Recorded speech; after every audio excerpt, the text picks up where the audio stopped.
والقلم وما يسطرون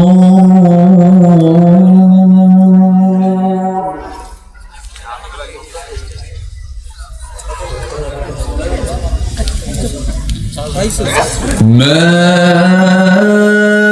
أنت بنعمة ربك بمجنون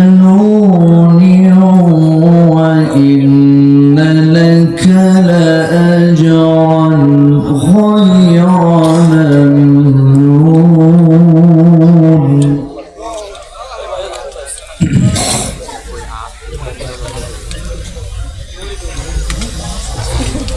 وإن لك لأجرا غير ممنون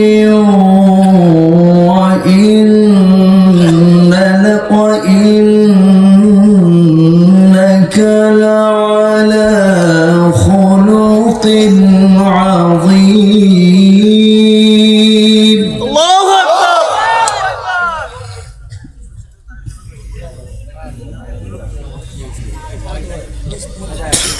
فستبصر ويبصرون بأيكم المفتون.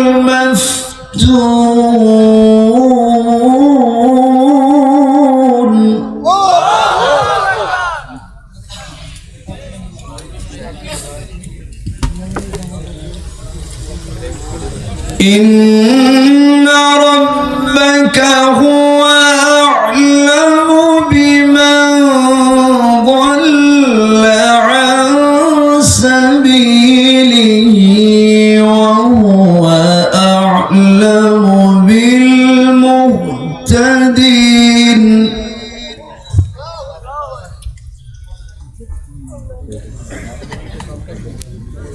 فلا تطع المكذبين.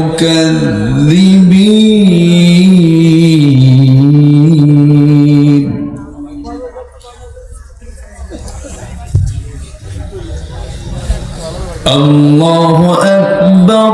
بسم الله الرحمن الرحيم.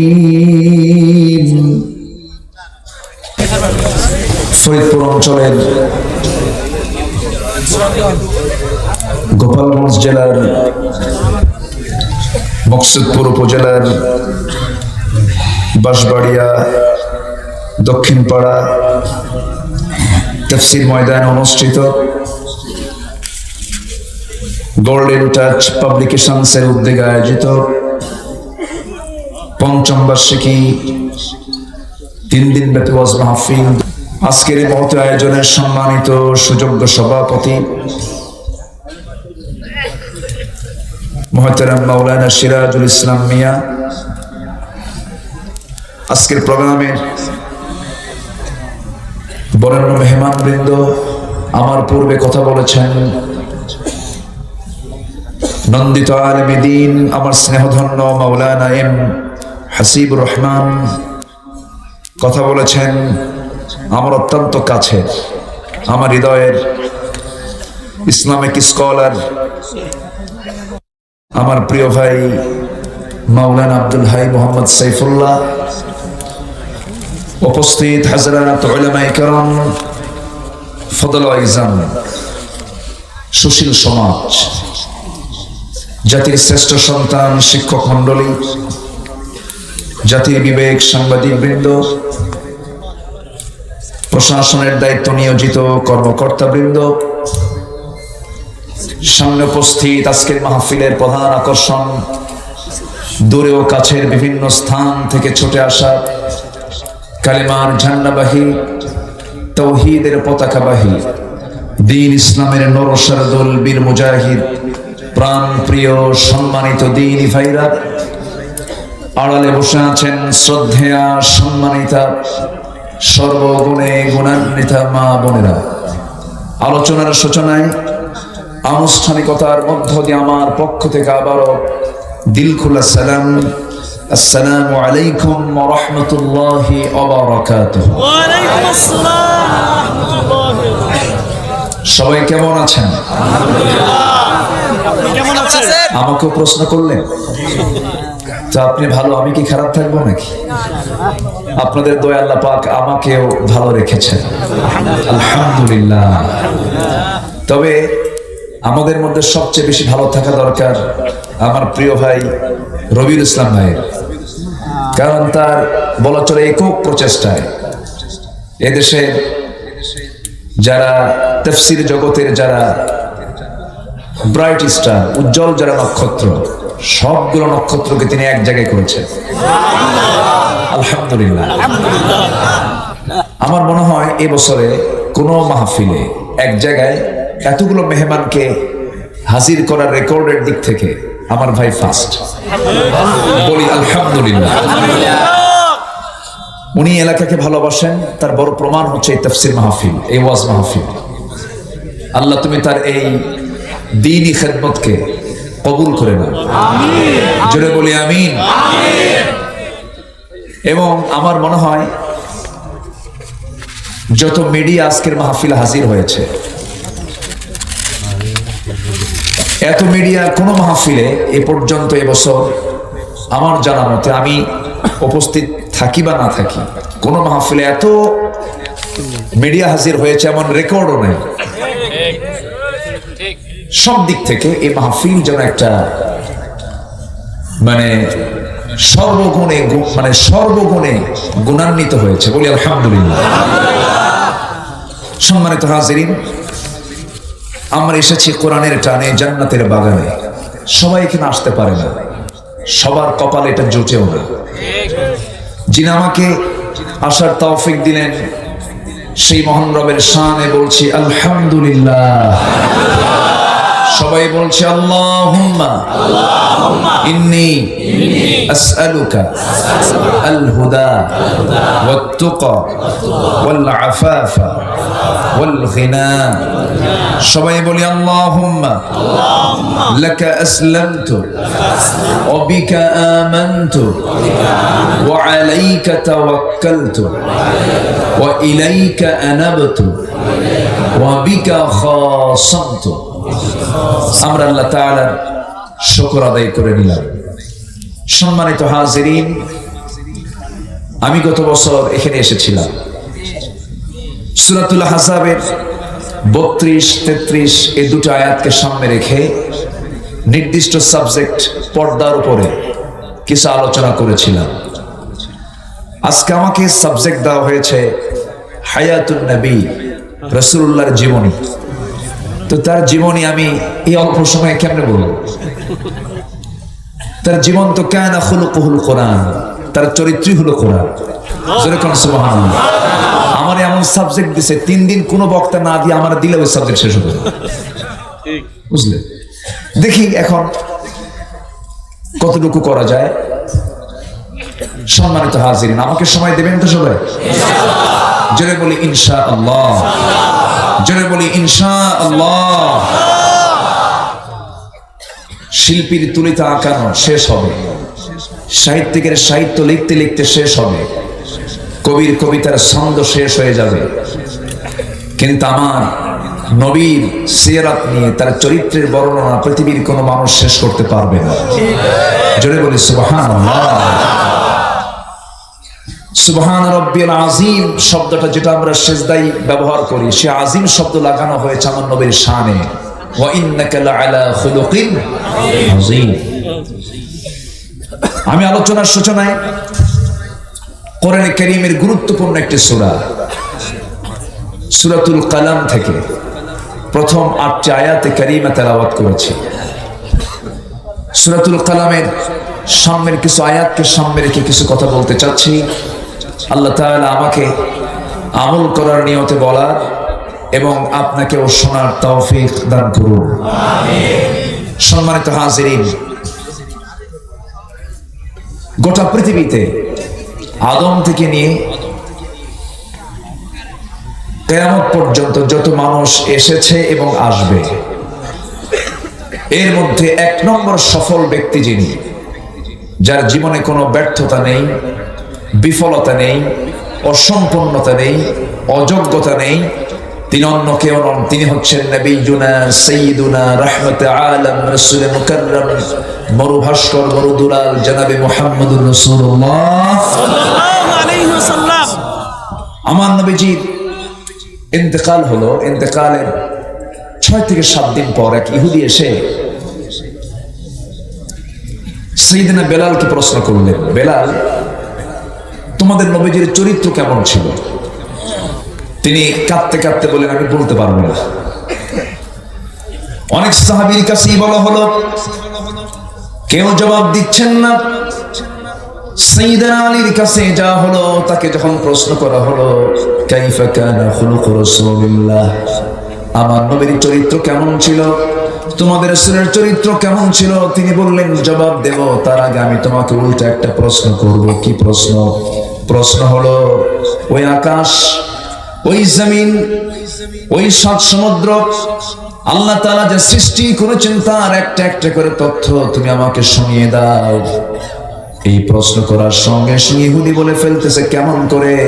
এই সীমিত বুদ্ধি দিয়া, সীমিত জ্ঞান দিয়া এত তথ্য আমি তোমাকে দেব? আমি ব্যর্থ, আমি পারবো না। সঙ্গে সঙ্গে হযরত আলী বললেন যে আল্লাহ তাআলা গোটা দুনিয়ার সমস্ত সৃষ্টিকে কালিল বলেছেন, সামান্য বলেছেন, আর আমার নবীর চরিত্রকে সীমাহীন বলেছেন, আজিম বলেছেন। সেই সীমাহীন চরিত্রের বর্ণনা আমি আলী সীমিত কথা দিয়ে আমি তোমার কেমনে বুঝায় দেব? জোরে বলি সুবহানাল্লাহ। সেই নবীজির জীবনী আমি আর অল্প কথায় কেমনে শেষ করব, চেষ্টা করছি, দেখি কতটুকু কথা বলা যায়। সম্মানিত ভাইয়েরা, সম্মানিত বন্ধুগণ, যে সূরাটা ধরেছি আমি, সেই সূরার নাম কি বলুন তো? সূরাতুল কালাম। এই সূরাটা মক্কায় নাজিল হয়েছে। কোথায় নাজিল হয়েছে বলেন? মক্কায়। আল্লাহ তাআলা রাসূলকে এই সূরাটা মক্কায় দিলেন। কোন সময় দিলেন? যে সময় রাসূলের উপরে মানে গালিগালাজের মানে চূড়ান্ত রূপ যখন ছড়াচ্ছিল ওই কাফের মুশরিকরা, আমার নবীজিকে গালিগালাজ দিয়ে রাসূলকে বিরক্ত করে রাসূলকে হতাশ করার অপচেষ্টা যখন করছিল, ঠিক সেই মুহূর্তে আল্লাহ তাআলা রাসূলকে সান্ত্বনা দিয়ে এই সূরাটা নাজিল করলেন। জোরে বলে সুবহানাল্লাহ। পাগল কাকে বলে? যার কথা স্বাভাবিক হবে না। পাগল কাকে বলে? যার আচরণ স্বাভাবিক হবে না। পাগল কাকে বলে?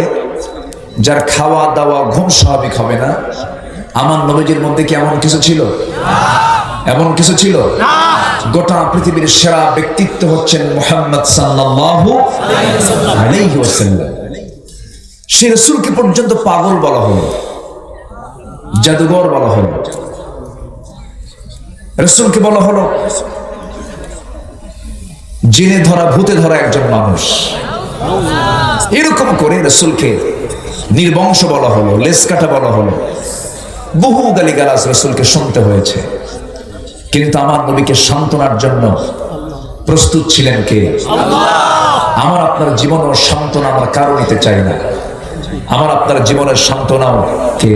আল্লাহ। আসতে বলবেন না কে? আল্লাহ কি সুন্দর করে সান্ত্বনা দিচ্ছে। কুল ইয়া عبادي الذين أسرفوا على أنفسهم لا تقنطوا من رحمة الله إن الله يغفر الذنوب جميعا جرب الله أكبر وامر بندرا আমার রহমত থেকে তোমরা নিরাশ হও না। কত গুনাহ তুমি করেছো, তোমার গুনাহ যত বড় আমার রহমত তার চাইতে অনেক অনেক বড়। আমি তোমার সমস্ত গুনাহগুলোকে আমি আল্লাহ মাফ করে দেব।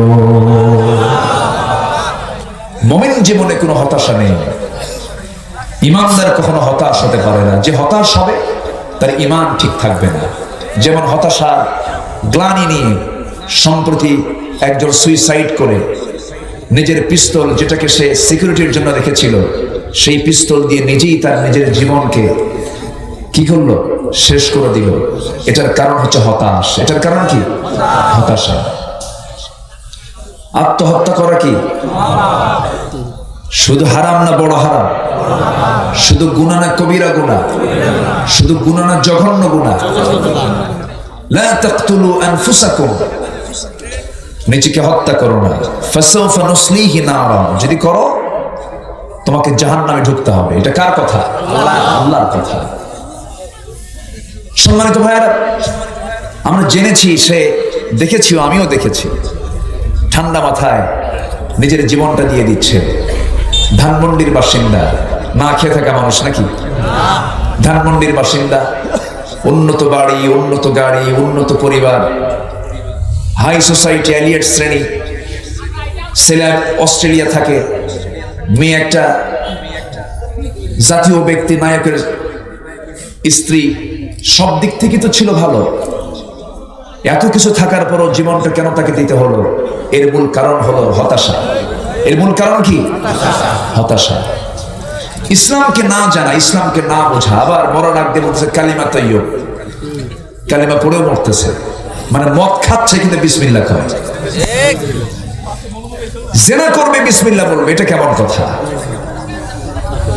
সুদ খাবে বিসমিল্লাহ বলবে, এটা কেমন কথা? সম্মানিত ভাইয়েরা, এই আত্মহত্যা ইসলামে হারাম করা হয়েছে। আবার পৃথিবীর এমন কিছু কিছু দেশ আছে যে দেশে আত্মহত্যা করা জায়েজ। যেরকম একটা দেশ আছে হলো সুইজারল্যান্ড। সুইজারল্যান্ডের কোন নাগরিক যদি বলে আমি আত্মহত্যা করব, রাষ্ট্রকে বলবে, রাষ্ট্রের লোকজন পয়জন নিয়ে চলে আসবে, তার শরীরে পয়জন ঢুকাই দেবে, ইনজেকশন করে দেবে, সে মারা যাবে, তার ডেড বডি নিয়ে সমাহিত করে দেবে। আত্মহত্যার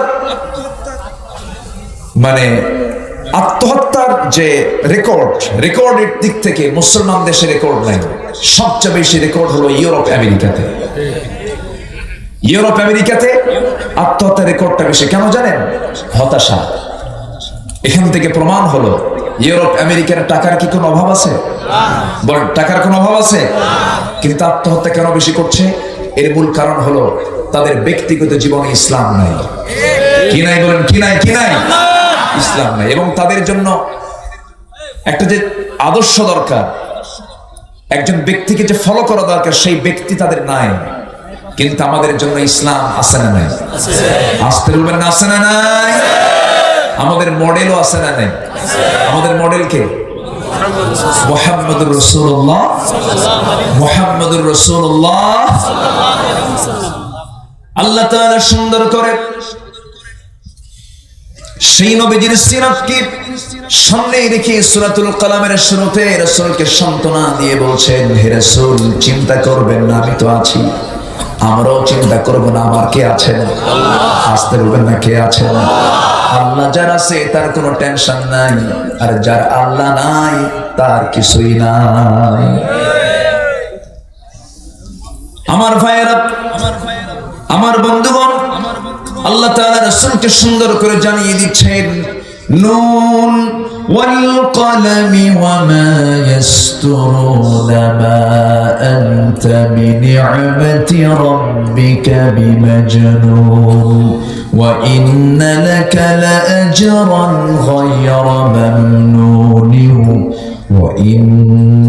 وإنك لعلى خلق عظيم جل الله أكبر।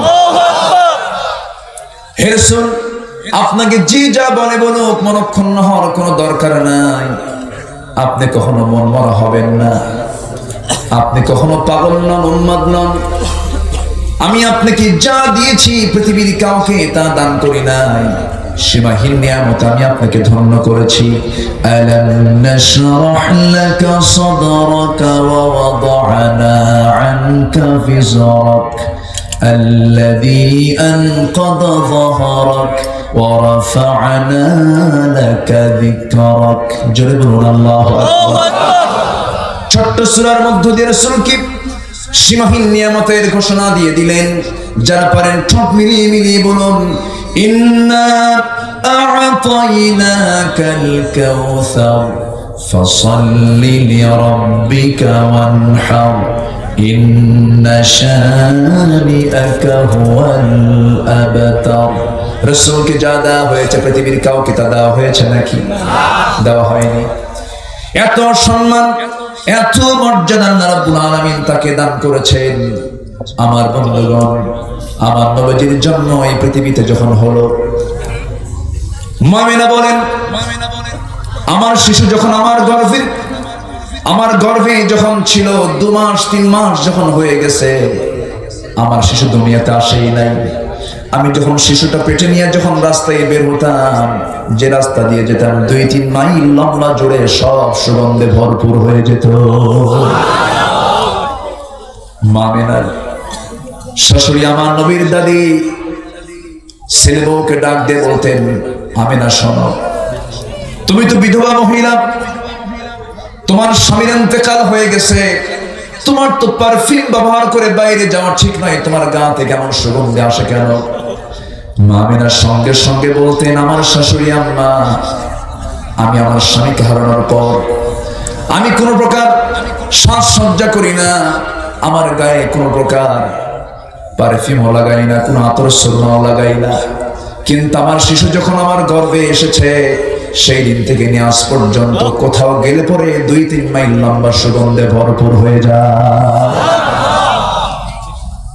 আমার নবীজি মামিনার গর্ভে যখন ছিলেন, মামিনা বলেন, যখন তিনি কোন কূপের ধারে গিয়ে কূপ থেকে পানি তুলতে যেতেন, বালতি তার শুধু কূপের সামনে নিলে পরেই নিচের পানিগুলো উপরের দিকে উতলে আসতো, দড়ি লাগতো না, আলতো করে উপর থেকে তিনি বালতি দিয়ে পানি তুলে নিয়ে আসতেন। বান্ধবীরা বলতো, আমিনা, আমাদের পানি তুলতে কত কষ্ট হয়ে যায় তুমি যখন না থাকো, অতএব তুমি যখন পানি তুলতে আসবে আমাদেরকে জানাবে, তোমার বদৌলতে আমাদের কষ্ট করে পানি তোলার প্রয়োজন হবে না। আমার নবীজির বরকত কত, সেই বরকতের নবী আমার নবী, সে রাসূলকে নিয়ে আজকে আমাকে আলোচনা করতে বলা হয়েছে।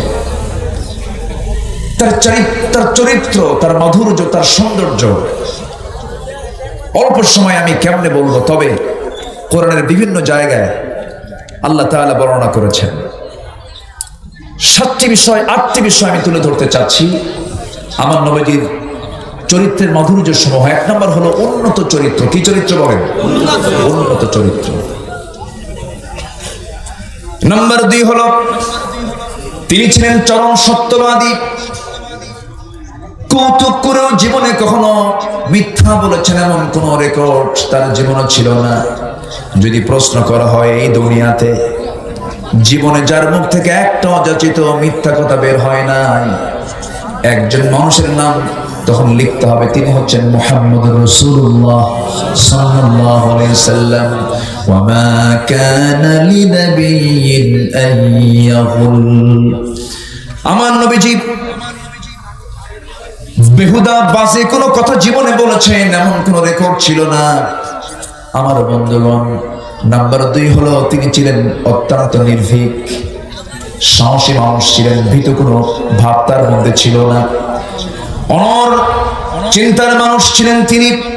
আল্লাহ তাআলা সুন্দর করে তার ব্যাপারে বলছেন, ইল্লা তানসুরুহু ফাকাদ নাসারাহুল্লাহু ইয আখরাজাহুল্লাযীনা কাফারু সানিয়া ইসনাইনি ইয হুমা ফিল গার ইয ইয়াকুলু লিসাহিবিহি লা তাহজান ইন্নাল্লাহা মা'ানা। জোরে আল্লাহু আকবার। আমার আলোচনা শুনতে কি কষ্ট হচ্ছে আপনাদের?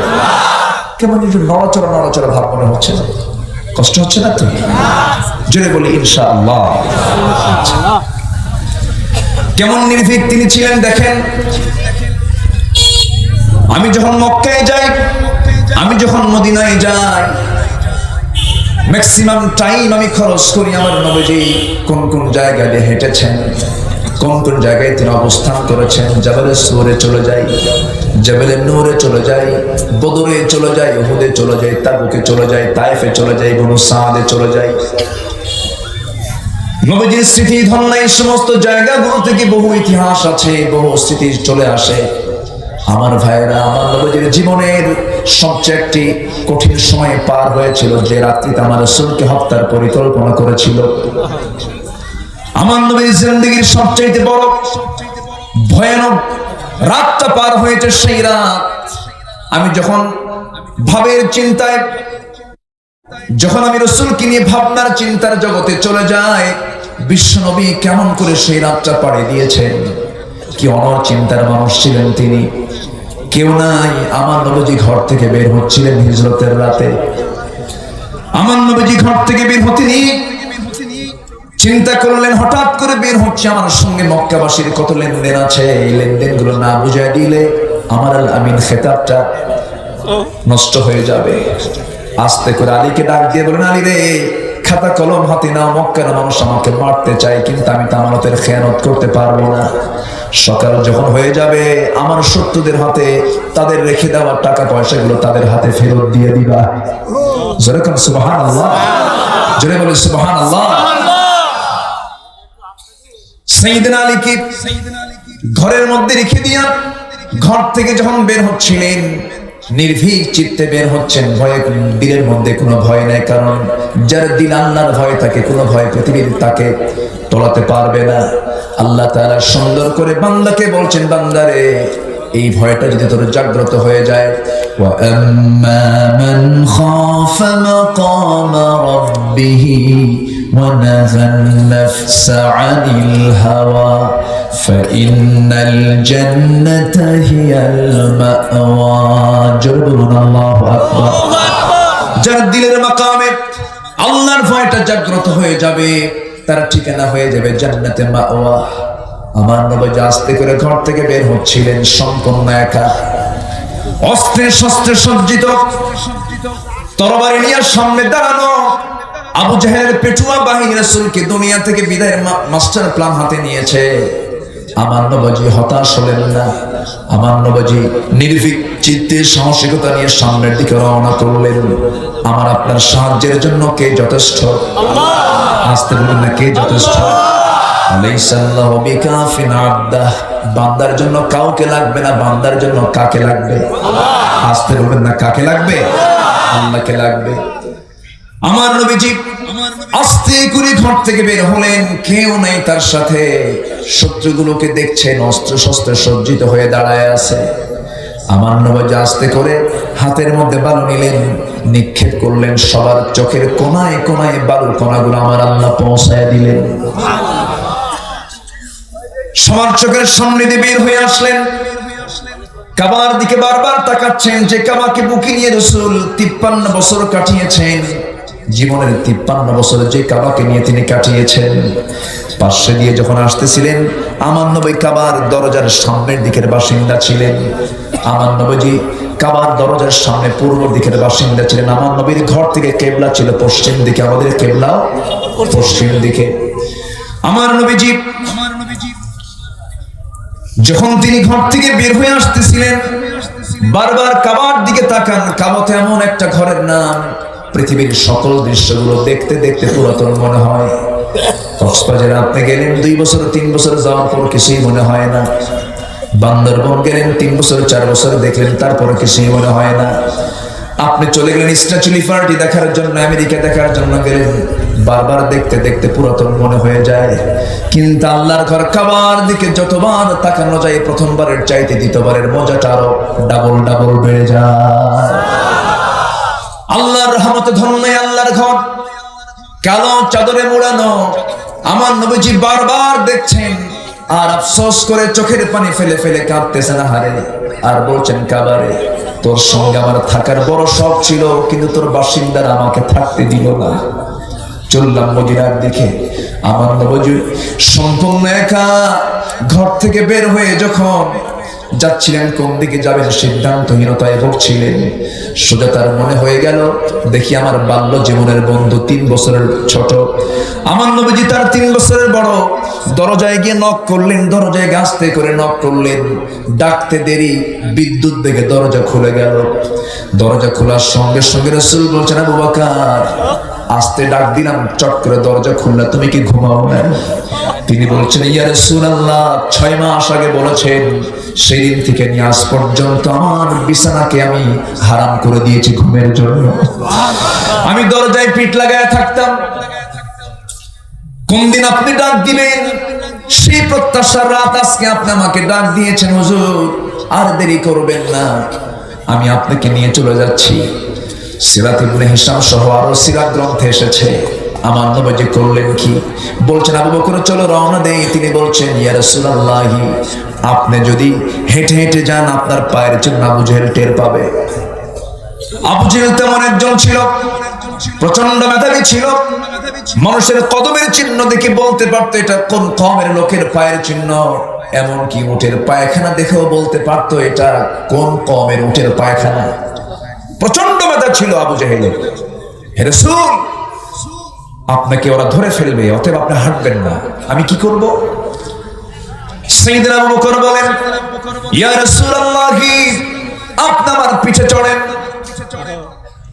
আমার নবীকে সাইয়েদনা আবু বকর তার পিঠে চড়ায় নিয়া আমার রাসূলকে পিঠের উপরে বহন করে নিয়া দুই বৃদ্ধাঙ্গুলের দিকে ভর দিয়া দিয়া পিছনে একটা চাদর ফেলে দিয়া চাদরে চাদরে পায়ের চিহ্নগুলো মুছে মুছে নিয়া সেই মক্কার সামনে থেকে জাবালে সূরে গিয়ে আশ্রয় নিয়েছে।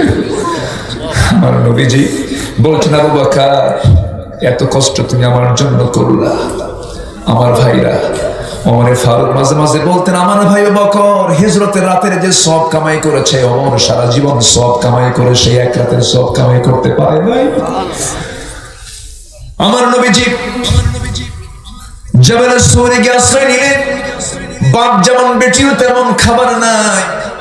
আসমা বিনতে আবু বকর সিদ্দিক রাদিয়াল্লাহু তাআলা আনহা তিনি করলেন কি, চাদর নিজের গায়ের ওড়নাটা ছিনলেন, ওড়নার ভিতরে খাবারগুলো দিয়া দিয়া 3 বেলা জাবালে সূরে গিয়ে আশ্রয় নিয়েছেন রাসূল খাবারগুলো পৌঁছায় দিয়ে আসতে। আমার নবীজির সুন্দর ব্যবহার, সুন্দর কথা, সুন্দর আচরণে কেউ মনক্ষুণ্ণ হয় নাই। নবীজি নবুয়ত পান নাই যতদিন পর্যন্ত আবু লাহাব তাকে ভালোবেসেছে। মক্কার প্রতিটা মানুষ তাকে মহব্বত করেছে। এমনকি জি হাজেরা আসওয়াদে গিয়ে আজকে হাজেরা চুম্বন করে আসেন। এই হাজেরা আসওয়াদের একটা বরকত হলো, চুম্বন করবেন, আল্লাহ তাআলা চুম্বনের বরকতে তাকে গুনাহ মাফ করে দিবেন। কিন্তু আমার ভাইরা, সেই হাজেরা আসওয়াদ সংস্কারের প্রয়োজন হলো নবীজির নবুয়ত পাওয়ার একটু আগে। হাজেরা আসওয়াদটা কে রাখবে, কোন গোত্রের কোন নেতা রাখবে, এটা নিয়ে মারামারি শুরু হয়ে গেল। 4 গোত্রের 4 নেতা বলে আমার নেতা, ও বলে আমার নেতা, ও বলে আমার নেতা।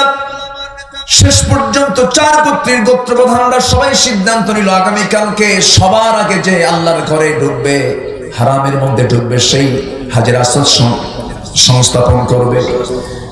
সবার আগে কেউ ঢোকে নাই, সবার আগে আল্লাহর ঘরে ঢুকেছেন নবিয়ুনা মুহাম্মদ সাল্লাল্লাহু আলাইহি ওয়াসাল্লাম। সবার মুখে হাসির ঝিলি, বাস ভালো হয়ে গেল। মুহাম্মদ সম্পর্কে আমাদের কোনো ক্লেম নাই, কোনো অভিযোগ নাই, মুহাম্মদই রাখবে এটা। আমার নবীজির ব্যাপারে সবাই ইতিবাচক সিদ্ধান্ত নিয়ে নিল। আমার নবীজি 4 গোত্রের প্রধানকে ডাক দিলেন, ডাক দিয়ে করলেন কি, নিজের গায়ের চাদরটা তিনি বিছায়া দিলেন। বিছায়া দিয়া চাদরের ঠিক মাঝখানে হাজেরা আসওয়াদটা রেখে দিলেন। হাজেরা আসওয়াদ রেখে দিয়ে বললেন, 4 গোত্রের 4 নেতা, আমার চাদরের 4টা কোণা ধরো। আল্লাহু আকবার বলেন। আমার চাদরের 4টা কোণা ধরো। 4টা কোণা যখন ধরা হলো, এবারে রাসূল বলছেন, গোত্রপতিরা তোমরা সামনের দিকে এগিয়ে চলো। হাজেরা আসওয়াদ যে কোণায় রাখা হবে ঠিক সেই জায়গায় যখন রাখা হলো, রাসূল আস্তে করে হাজেরা আসওয়াদটা নিজের হাতে নিয়ে কোণায় সংস্থাপন করে বুঝায় দিলেন, ও মক্কার নেতারা, আমি আল্লাহর নবী হতে চলছি। জোরে করুন সুবহানাল্লাহ। নবী তো সবার কাছে ভালো ছিলেন নবুয়তের আগ পর্যন্ত, কিন্তু খারাপ হলেন কেন? সেই লোকটা এবার তাদের কাছে কেন খারাপ হলেন? এই প্রশ্নের জবাব আমরা আজকে শুনব না? জোরে বলি, আরো জোরে বলি, ইনশাআল্লাহ। আমি মাহফিলে একটা বরকত পাই, জানেন, খুব ভালো লাগে আমার। আমি গত বছর এসেছিলাম, আমি খুবই আনন্দ পেয়েছি। আপনাদের কষ্ট হচ্ছে কিনা জানি না, বলি আলহামদুলিল্লাহ। আজকে মাহফিলের প্রথম রজনী তো, কালকে সেকেন্ড রজনী। স্বাভাবিকভাবেই মানুষের একটা চিন্তা থাকে, শেষ দিনে মানুষের একটা আশার একটা চিন্তা মাথায় থাকে। তা আজকে আমরা যা করেছি আগামীকালকে আরো ডাবল আসবো, জোরে বলি ইনশাআল্লাহ। পরশুদিন আরো আসবো, যেন কমিটির 12টা বাজে, জোরে বলি ইনশাআল্লাহ। সম্মানিত ভাই, আমার নবীজি জাবেলে সুর থেকে 3টা দিন থাকার পর সেখান থেকে রওনা করলেন মদিনার উদ্দেশ্যে। রাসূল কি হতাশ হয়েছিলেন? আসতে হতাশ হয়েছিলেন? ঘর ছাড়লেন, বিছানা ছাড়লেন, আত্মীয় স্বজন ছাড়লেন, সম্পত্তি ছাড়লেন, সব ছেড়ে দিয়া মক্কা থেকে কোথায় গেলেন? বেড়ানোর জন্য? হ্যাঁ, বেড়ানোর জন্য? সেকেন্ড হোম বানানোর জন্য না, গেছেন তিনি দিন কায়েমের জন্য। কি কায়েমের জন্য? দিন কায়েমের জন্য। কারণ ইতিহাস সাক্ষী আমাদের জাতির পিতাকে, আরো জোরে বলেন, আরো জোরে, ইব্রাহিম আলাইহিস সালাতু ওয়াস সালাম, তিনিও কি নিজের দেশে থাকতে পেরেছেন? না, তিনিও থাকতে পারেন না, তাকে হিজরত করতে হয়েছে। তো বাপ যদি হিজরত করে অবশ্যই সন্তানদেরও হিজরত করতে হবে, এটাই তো স্বাভাবিক। মুসা আলাইহিস সালাতু ওয়াস সালাম তিনিও হিজরত করতে বাধ্য হয়েছেন। অধিকাংশ পয়গম্বররা তৎকালীন রাষ্ট্রযন্ত্র কর্তৃক নির্যাতিত হয়েছে। যারা হকের কথা বলবে তাদের উপরই চলবে অত্যাচার, জুলুম, নির্যাতন, নিপীড়ন। যাদের মুখ থেকে হক বের হবে না, বুঝে নিতে হবে ওরাই হচ্ছে সমাজের টাটকা মুনাফিক। এরকম টাটকা মুনাফিক আছে না নাই? সম্মানিত ভাইয়েরা, একই কালিমার দাওয়াত দেয়, কেউ ফুলের তোড়া পায়, কেউ পোলাও, কোরমা, বিরিয়ানি, জর্দা পায়। আবার একই কালিমার দাওয়াত দিয়া বছরের পর বছর 4 শিখের দেওয়ালের বন্দিত্ব জীবনের সময় কাটায়। তোমার কালিমার দাওয়াত আর আমার কালিমার দাওয়াত কখনো এক হতে পারে না। ইমামদের ভিতরে সবচেয়ে বড় ইমাম হচ্ছেন ইমামে আযম আবু হানিফা রাহমাতুল্লাহ আলাইহি। মৃত্যুটা হয়েছে বাড়িতে না জেলখানায়? বলেন বলেন বলেন, বাড়ি না জেলখানায়? আপনি ভাবতেছেন 5 ওয়াক্ত নামাজ পড়বো, রমজান মাসে রোজা রাখবো, টাকা আছে হজে যাব, দান সদকা করব, একটু মানুষের মাঝে একটু খরচ টরচ করব, আর ভাবলাম জান্নাত পেয়ে যাবে। এত সস্তা না। জান্নাত পেতে হলে ইব্রাহিমের সুন্নাত আমার আপনার জীবনে আনতে হবে মুসলমান। মুসা আলাইহিস সালাতু ওয়াস সালাম একটু রাগী মানুষ ছিলেন। সবাই চিন্তিত থাকে নাকি? বলি আলহামদুলিল্লাহ। প্রচন্ড রাগী ছিলেন বেচারা। তার সামনে এক কিপ্তি এসে দুষ্টামি করতেছে, বেয়াদবি করতেছে। উনি বললেন, তুমি এত বেয়াদবি করো কেন? তোমার ভুল তো এটা। কেন? আমি ভুল করি না। ভুল করেছো? ভুল করি না। ভুল করছো তুমি? ভুল করি না। ওনার তো রাগ ছিল খুব বেশি, আর অভ্যাস ছিল কি মারা? কি মারা হবে? চড় মারা, থাপ্পড় মারা। তার চপা ডাকাত ছিল তার একটা অভ্যাস। 2 বছর থেকে, কয় বছর থেকে? 2 বছরে তিনি শুরু করছিলেন ফেরাউনের গাল দিয়ে। কার গাল দিয়া? ফেরাউনের গাল দিয়ে শুরু করছিলেন। প্রচন্ড রাগী ছিলেন। রাগের ঠেলায় তার চুলগুলো খাড়া হয়ে যেত। এমনকি মালাকুল মউত আজরাইলও একদিন জান কবজ করতে এসে থাপ্পড় খাবি দিয়েছে। জেনাথন নবী না তিনি। আল্লাহ তাআলা তাকে তাওরাত কিতাব দিয়েছেন এবং খুব দামি নবী তিনি। তো তার সামনে বেয়াদবি কেন উনি সহ্য করতে পারেন? মারছেন থাপ্পড়। এক থাপ্পড় মারাও সারা, মরে যাওয়া সারা। যখন মরে গেছে বলতেছে, আল্লাহ দোষ তো আমার না। আল্লাহ বলেন, মাল্লা তুমি কারে দোষ দিবে? আল্লাহ মারছি ওকে বেয়াদবি ঠিক করার জন্য, মরে গেছে, এটা কি আমার দোষ? আল্লাহু আকবার বলে। সঙ্গে সঙ্গে মুসার বিরুদ্ধে হত্যার হুলিয়া জারি হলো। ফেরাউন বলল, ওকে যেখানে পাবার সেখানে ধরবা। দেশে থাকতে পারলেন না, হিজরত করতে বাধ্য হলেন। দেশ ছাড়লেন। দেশ ছেড়ে চলে গেছেন 1000 মাইল দূর পার করে একটা অঞ্চলে তিনি চলে গেছেন। চলতে চলতে হঠাৎ করে প্রচন্ড ক্ষুধার আর তৃষ্ণার যন্ত্রণায় ছটফট করছেন। কেউ নাই, কাউকে চেনেন না তিনি।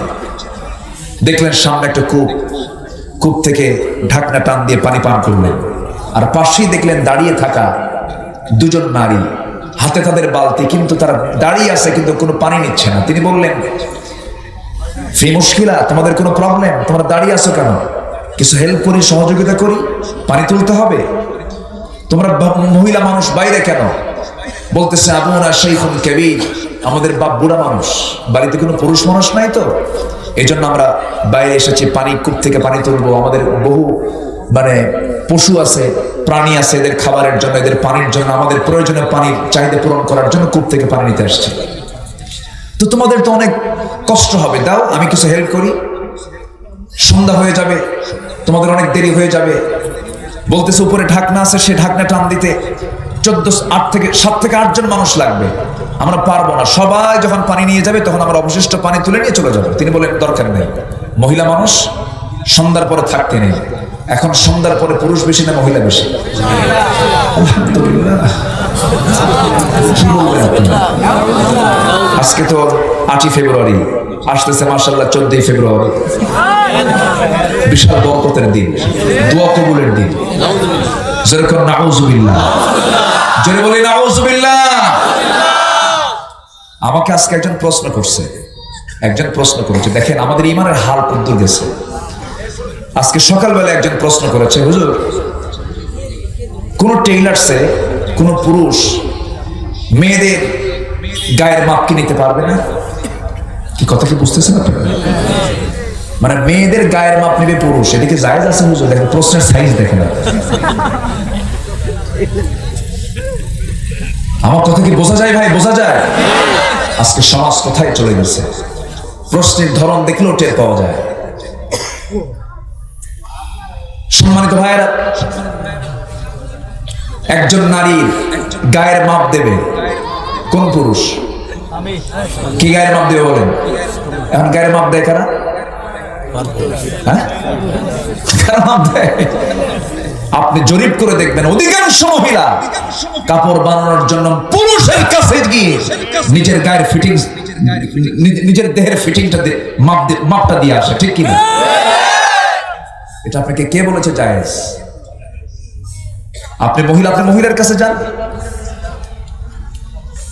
অধিকাংশ অপারেশনে মেয়েদের ডেলিভারি হয়, যখন সিজার করতে হয়, অধিকাংশ অপারেশন জরিপ এসেছে, অধিকাংশ অপারেশনে পুরুষ ডাক্তার থাকে। এত মহিলা ডাক্তার কই থাকে? ঠিক কিনা? পর্দার সিস্টেম গুলো না থাকার কারণে আজ এই সিচুয়েশন তৈরি হয়েছে। সম্মানিত ভাইয়েরা, গতকালকে একজন প্রশ্ন করছে, আমাদের তো প্রশ্ন মাঝে মাঝে করে, হুজুর 2 বছর যাবৎ দৈহিক রিলেশন, এখন মেয়েটা আমারে ফাঁকি দিয়ে যাচ্ছে, ওর কি গুনাহ হবে না হুজুর? আমরা কি কথা বুঝতেছেন আপনারা? 2 বছর যাবৎ দৈহিক রিলেশন, হুজুর সে এখন আমাকে ফাঁকি দিয়ে চলে যাচ্ছে, ওর কি গুনাহ হবে না হুজুর? আমি বললাম তুই এদিকে আয়, তুই আমার সামনে দাঁড়া। এই হচ্ছে অবস্থা। আবার এর মাঝেও কিছু সুমাইয়ার মতো নারী আছে না নাই? এর মাঝেও কিছু খাদিজার মতো নারী আছে না নাই?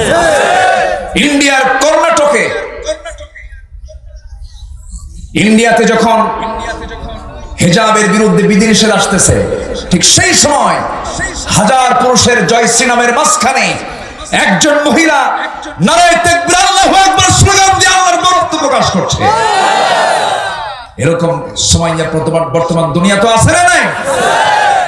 আমরা সেই বোনের প্রতি বিনম্র শ্রদ্ধা জানাই, যে বোনটা ইন্ডিয়ার কর্ণাটকের মাটিতে হাজার হাজার অন্যপন্থী হিন্দু লোকের সামনে, জয় শ্রীরামের সামনে সে নারায়ে তাকবীরের স্লোগান দিয়ে বুঝায় দিচ্ছে, আমি একজন মুসলিম নারী, আমার প্রভু আমার আল্লাহ তাআলা।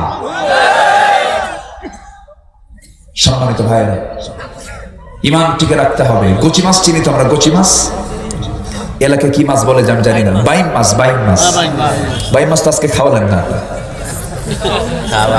অনেক মাছই খাওয়াইছে, কিন্তু বাইম মাছটা মিস করছে। আচ্ছা, বাইম মাছ চিনেন তো? আমি বাইম মাছকে মুসলিম মাছ বলি, বুঝলেন? বাইম মাছটার অবস্থান করে কোন জায়গায় বলেন তো? পানিতে না বেশি কাদায়? আচ্ছা, পানিতে যে সমস্ত মাছগুলো থাকে ওর গাছ দৈর্ঘ্য পরিষ্কার, তার চেয়ে পরিষ্কার বেশি কোন মাছের থাকে? কোথায়? কাদার ভিতরে।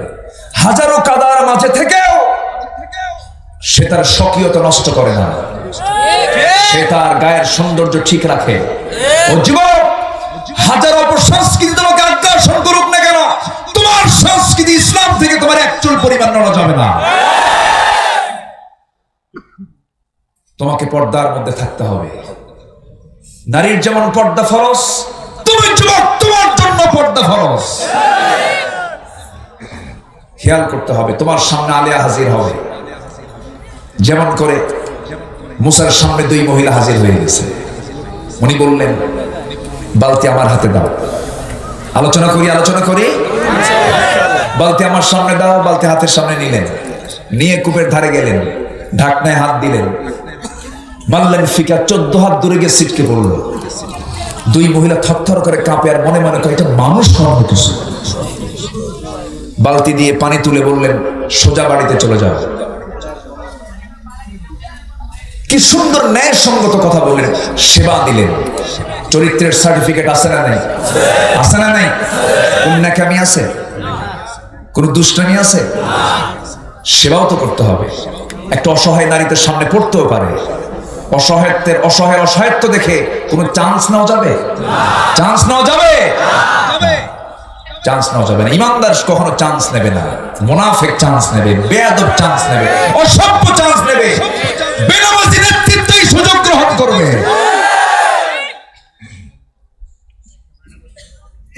মহিলা দুইটা চলে গেছে। নির্দিষ্ট সময় আগে চলে যাওয়ার কারণে বাপ বলছে, মা প্রত্যেক দিন পানি আনতে সন্ধ্যা পার হয়ে যায়, আজকে তাড়াহুড়ো করে আসলে কেমন হলো? কি হয়েছে তোমাদের? বলছে, আব্বা তাবিয়ুন আজিজ, শক্তিশালী একজন যুবককে দেখতে পেলাম, খুব শক্তিশালী যুবক, বিশাল গায়ে তার শক্তি। ঢাকনা একাই সে সরায় দিয়া আমাদেরকে পানি তুলে সহযোগিতা করলো। এবার বৃদ্ধ পিতা বলছে, মা শোনো, আগামীকালকে তুমি আমার বড় মেয়ে, তুমি যাবে, গিয়ে আমার সালামটা জানিয়ে বলবে অবশ্যই সেই জন্য আমার সঙ্গে সাক্ষাৎ করার জন্য আমার বাড়ি পর্যন্ত চলে আসে। পরের দিন চলে গেছে, সালাম কালাম দিয়ে বলছে, হে যুবক, আব্বাজান বুড়া মানুষটাকে তেমন ভালো দেখেন না, আপনাকে দাওয়াত আমাদের বাড়িতে যেতে হবে। সঙ্গে সঙ্গে মুসা বলছেন, মহিলা মাথা নিম্নগামী করে চোখটা নিচের দিকে রেখে বলছে, মহিলা শোনো, আমি তোমাদের বাড়িতে যেতে রাজি আছি, তবে বাড়ি তো চিনি না, আমি কেমন করে যাব? মহিলা বলছেন, আপনি চিন্তা করবেন না, আমি আপনাকে সঙ্গে করে নিয়ে যাব, আমি থাকবো সামনে, আপনি থাকবেন আমার পিছে পিছে, আমাকে ফলো করবেন। মুসার মেজাজ গেছে বড় ভাইয়া, চোখ এরকম বড় বাড়াইছে, বাড়াই বলছে, মহিলা তুই কি কইলি? তুই আমার সামনে থাকবি আর আমি তোর পিছে থাকবো? আমি এরকম পুরুষ? তুই পিছে আয়, আমি সামনে যাই। এদেশের 18 কোটি মানুষ কার পিছে? কার পিছে? মুসা বললেন, আমি তো পিছে থাকবো না। আমি যদি পিছে থাকি আমার চোখের নজরটা তোমার দিকে চলে যাবে। তোমার মাথা থেকে পা পর্যন্ত আল্লাহ তাআলা সতর্ক করে দিয়েছেন। আর পুরুষ কখনো পিছনে থাকতে পারে না, পুরুষ হলো ইমামের জাত। পুরুষ কখনো পিছে থাকবে না, পুরুষ হলো নেতৃত্বের জাত। নামাজ হবে না পুরুষ ছাড়া, মহিলা দিয়ে নামাজ হবে নাকি? যে পুরুষ ছাড়া নামাজ হয় না, সেই পুরুষ ছাড়া সমাজের নেতৃত্ব চলে না, ঠিক কিনা? আকলমন্দ ইশারা ভাষা, সচেতন ব্যক্তির জন্য ইঙ্গিতটাই যথেষ্ট। আমার ভাইয়েরা, মুসা আলাইহিস সালামের এই কথা শুনে মহিলা মনে মনে চিন্তা করে, গতকালকে দেখলাম শক্তিশালী যুবক, আজকে দেখি চরিত্রবান যুবক সে থাকে না, চরিত্র খুব ভালো। একজন চরিত্রবতী মেয়ের কাছে ওই সমস্ত যুবক পছন্দ, যে যুবকটা কর্মঠ হবে, যে যুবকটা চরিত্রবান হবে, ঠিক কিনা বলেন? কিন্তু আজকের মেয়েরা কি এরকম পছন্দ করে নাকি? আজকের মেয়েদের পছন্দ কি? গাঁজা খায়? কি খায়? আজকের মেয়েদের পছন্দ গুলো কি? বাপ পছন্দ করছে, মা একটা ছেলে পছন্দ, সে ইঞ্জিনিয়ার, খুব ভালো, আল্লাহওয়ালা, মুখে দাঁড়িয়ে আছে, নামাজ কালাম পড়ে। কাচ্চা বাবা ঠিক আছে, নিয়ে আসো তো। দেখছে, দেখার পর বলতেছে, আব্বা তোমার পছন্দ এত নিচে নেমে গেছে, তুমি কাকে নিয়ে আসছো? ও তো চাচা, মুখে দাঁড়িয়ে। এরকম মহিলা আছে না নাই? আছে না নাই? বাপ বিয়ে দেবে মেয়েকে, মা বিয়ে দেবো, আব্বা তোমার দেখার দরকার না, আমি দেখে রাখছি। মোটামুটি 4-5টা আছে পছন্দে, লাইনে আছে, দেখি কোনটা পছন্দ হবে। আছে না, এরকম আছে না নাই? একসঙ্গে মোবাইল দিয়া 1 ডজন নোংরামি করে, আছে না? আছে না? নোংরামি করে, চ্যাটিং করে, মিস কল মারে, আবার বলে হুজুর মিস কল তো কোরআন শরীফে আসছে, কোথায়? ফামাইয়া আমাল মিস কল, যেরকম নাউজুবিল্লাহ। কষ্ট হচ্ছে আপনাদের? কষ্ট হচ্ছে? মুসা আলাইহিস সালাম সামনে সামনে চললেন, পিছে পিছে মহিলাও যাচ্ছে। এবার মুসা আলাইহিস সালাম বলছেন, মহিলা শুধু একটা কথার বেশি 2টা কথা বলতে পারবি না, আমি নাম সামনের দিকে চলবো, শুধু বলবি ডানে বামে, এর উপরে কোনো কথা বলা যাবে না। দেখছেন ইমানটা? দেখেন ইমানটা দেখেন, আল্লাহু আকবার। ইনিয়ে বিনিয়ে কথা বলবা, এরকম সুযোগ নাই। অকুল্লা কাওলান মারুফা। চলে গেলেন বাড়ি পর্যন্ত। বৃদ্ধ লোকটার সঙ্গে দেখা হলো, সালাম বিনিময় হলো। সালাম দেওয়ার সঙ্গে সঙ্গে বৃদ্ধ লোকটা বলে ফেলতেছে, যুবক তোমার নাম তো মূসা। থমকে দাঁড়ালেন, গা ঝেড়ে দাঁড়ালেন, আহারে 1000 মাইল অতিক্রম করে চলে আসলাম হিজরত করে, এত দূর, এই লোকটা আমাকে চিনলো কেমনে? এটাকে ফেরাউনের লোক নাকি? বিশাল টেনশনে পড়ে গেছেন। এবার বৃদ্ধ লোকটা বলছে, ও যুবক তুমি মনে মনে কি চিন্তা করো? তিনি বলছেন, আমার চিন্তা হচ্ছে আপনি আমাকে চিনলেন কেমন করে? আপনি তো আমাকে চেনার কথা নয়। এবার বলছেন, শোনো মূসা, শুধু তোমার নামটাই জানি না, তোমার কামটাও জানি। কি থাপ্পড় মারছো, মানুষ মরে গেছে। এবার তিনি আরো জড়সড় হয়ে গেলেন। এবার বলছেন, চিন্তা করো না মূসা, তুমি যার সামনে দাঁড়িয়ে কথা বলছো এই বৃদ্ধ মানুষ কিন্তু সাধারণ বৃদ্ধদের কাতারের বৃদ্ধ না। এই বৃদ্ধর পরিচয় হলো এই মাদিয়ানবাসীর জন্য আল্লাহ পাক যাকে পয়গম্বর করে পাঠিয়েছেন। ওয়া ইলা মাদিয়ানা আখাহুম শুআইবা।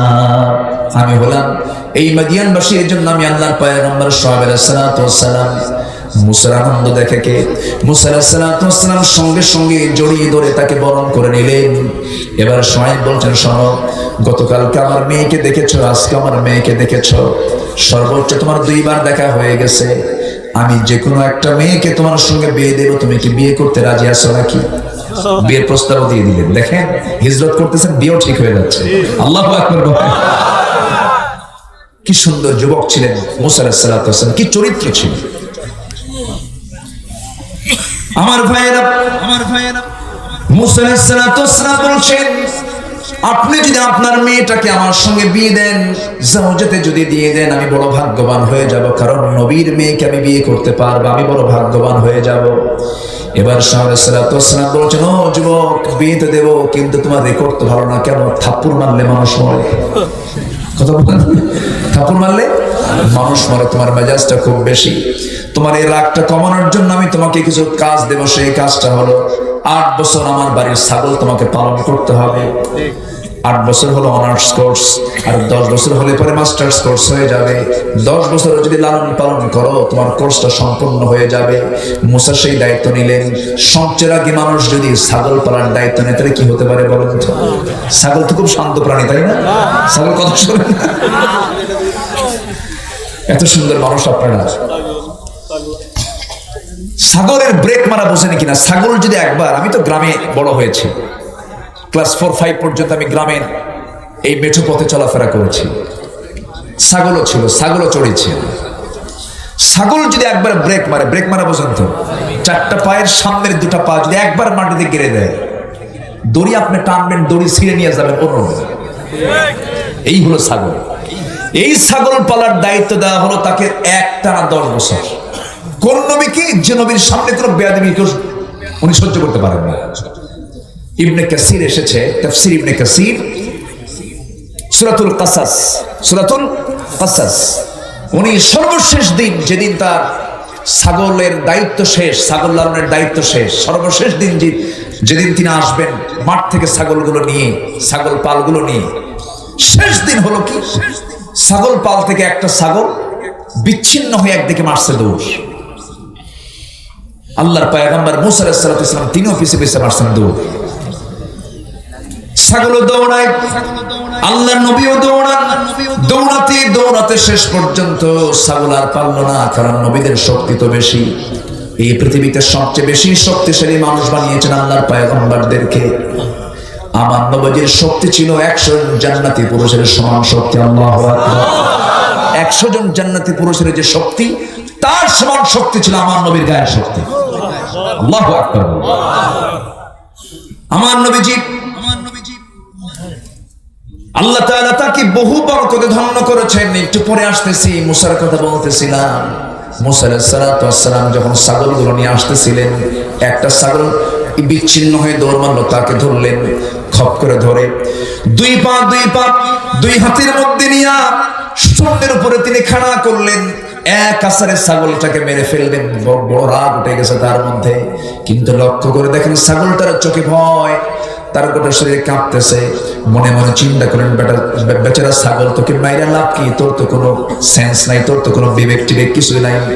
ধৈর্য আনলেন, দুইটা পা থেকে দুইটা হাত ছেড়ে দিয়া ছাগলটাকে আস্তে করে কোলের মধ্যে তুলে নিয়ে তাকে স্নেহ করলেন, মোহাব্বত করলেন, ভালোবাসলেন। আল্লাহ বলছেন, মুসা তোমার রাগ কমে গেছে, আমি তোমাকে নবুয়ত দিয়ে দিলাম। জোরে বলে সুবহানাল্লাহ।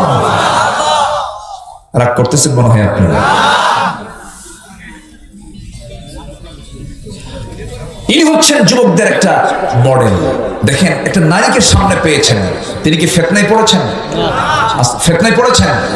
আরেকজন নবীজি নারীকে সামনে পেয়েছিলেন, তাও সাজসজ্জা নারীকে পেয়েছিলেন।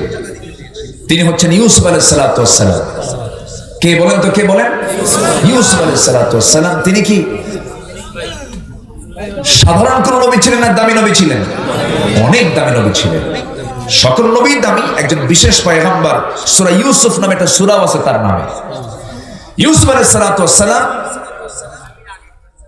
তার সামনে সম্ভ্রান্ত পরিবারের একজন মহিলা সাজসজ্জা করে, মাথা থেকে পা পর্যন্ত অঙ্গ সজ্জা করে তার সামনে হাজির হয়েছিল। তিনি বলেছেন, মাআযাল্লাহ, আমি আশ্রয় চাই কার কাছে? আসতে বলবেন না, কার কাছে? আল্লাহর কাছে। শেষ পর্যন্ত আশ্রয় চাইলেন আল্লাহর কাছে। চরিত্র তিনি ঠিক রাখলেন। জুলাইখা তাকে বহু চেষ্টা করলো, পারলো না। দোষটা জুলাইখারই হলো। মামলা খেলেন আল্লাহর পয়গম্বর ইউসুফ আলাইহিস সালাতু ওয়াস সালাম। জেলখানায় ঢুকলেন, ঈমানের পরীক্ষা তিনি দিলেন। ধর্ষণের মামলা তাকে দেওয়া হলো। আল্লাহর নবীরা যদি ধর্ষণের মামলা খায়, জিনার মামলা খায়, আলেমরা তো খাবে। ঠিক কি না? হতাশার কোনো কারণ নেই, হতাশার কোনো কারণ নাই। আমার বিশ্বাস, সামনের দিন গোটা পৃথিবীতে ইসলামের দিন, কোরআনের দিন, ইসলামের বিজয়ের দিন ইনশাআল্লাহ।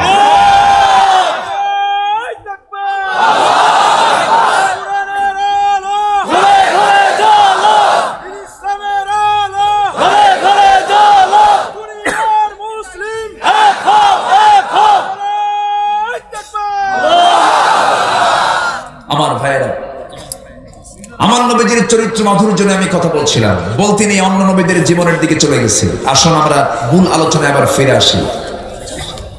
আমার নবীজির ভিতরে এক নাম্বার, আল্লাহ তাআলা তার চরিত্র মাধুর্য যতগুলো দিয়েছেন, এর মধ্যে এক নাম্বার হলো উন্নত চরিত্র। কি চরিত্র বলেন? উন্নত চরিত্র। নাম্বার 2 হচ্ছে তিনি হচ্ছেন চরম সত্যবাদী। আল্লাহু আকবার। নাম্বার 3 হচ্ছে তিনি হচ্ছেন নির্ভীক। কি ছিলেন তিনি? কোনো ভয় তার মধ্যে ছিল না। কার ভয় ছাড়া? আল্লাহর ভয় ছাড়া। নাম্বার 3 হচ্ছে অটল ব্যক্তিত্ব এবং আল্লাহর প্রতি নির্ভরশীলতা। অটল ব্যক্তিত্ব তার মধ্যে কাজ করেছে সর্বক্ষণ। নাম্বার 5 হলো চরম শত্রুর প্রতিও তিনি ক্ষমাশীল ছিলেন। আমার নবীর ভিতরে ছিল প্রতিশোধের নীতি না ক্ষমার নীতি? বলেন বলেন, প্রতিশোধ না ক্ষমা? ক্ষমার নীতি ছিল। আমার নবীজি সামনে নামাজ পড়েছে, 5 ওয়াক্ত নামাজ পড়েছে এমন একজন ব্যক্তি মুনাফিক ছিল, তার ইন্তেকাল হয়ে গেল, তার মৃত্যু হলো। আমার নবীজি শুনতে পারলেন যে মুনাফিকটা মরে গেছে। তার ছেলেটা ভালো ছিলেন, সাহাবী ছিলেন। আমার নবীর সামনে এসে বললেন, ইয়া রাসূলুল্লাহ, আমার আব্বা মারা গেছে। আমি জানি আমার আব্বা ভালো না, উনি মুনাফিক, কিন্তু ইয়া রাসূলুল্লাহ, আপনি যদি আমার আব্বার জন্য আপনার পরনের জুব্বাটা দিয়ে দিতেন আপনার জুব্বাটাই আমার আব্বার কাফনের কাপড়টা বানায় দিতাম। নবীজি মানা করলেন না। মুনাফিক কিন্তু নবীজির বন্ধু না শত্রু? শত্রু। আমার নবীজি কি করলেন? নিজের গায়ের জুব্বা দিয়ে দিলেন। কিছুক্ষণ পর ওই মুনাফিকের ছেলে সাহাবী এসে বলছেন, ইয়া রাসূলুল্লাহ, আমি আপনার কাছে আরজ রাখবো, আমার বাবার জানাজার নামাজটা আপনি পড়ায় দিবেন। রাসূল বলছেন, ঠিক আছে, তুমি চলে যাও। চরম শত্রুর পরেও আমার নবীজি জানাজা পর্যন্ত হাজির হয়ে গেলেন। জানাজায় হাজির হওয়ার পরে রাসূল জানাজা পড়াবেন। পিছনে এসে সাইয়েদনা ওমর ফারুক রাদিয়াল্লাহু তাআলা আমার নবীর জুব্বা টানতেছেন আর বলছেন, হুজুর, আপনি কার জানাজার নেতৃত্ব দিচ্ছেন? সে তো মুনাফিক ছিল। রাসূল বলছেন, ওমর, আমাকে আমার কাজে বাধা দিও না, আমি জানাজা পড়াবো, আমি জানাজা পড়ায় দেই।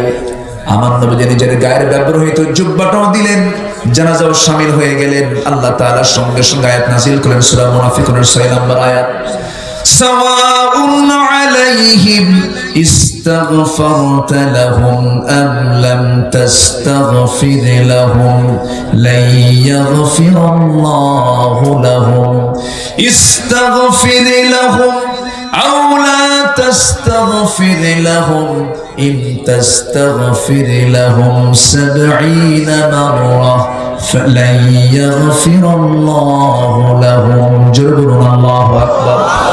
হে রাসূল, আপনি ওই মুনাফিকের জন্য মাফ চান অথবা না চান, 70 বার যদি আপনি তার জন্য ক্ষমা চান, আমার দরবারে তার দোয়া, তার ক্ষমা কখনো মঞ্জুর হবে না।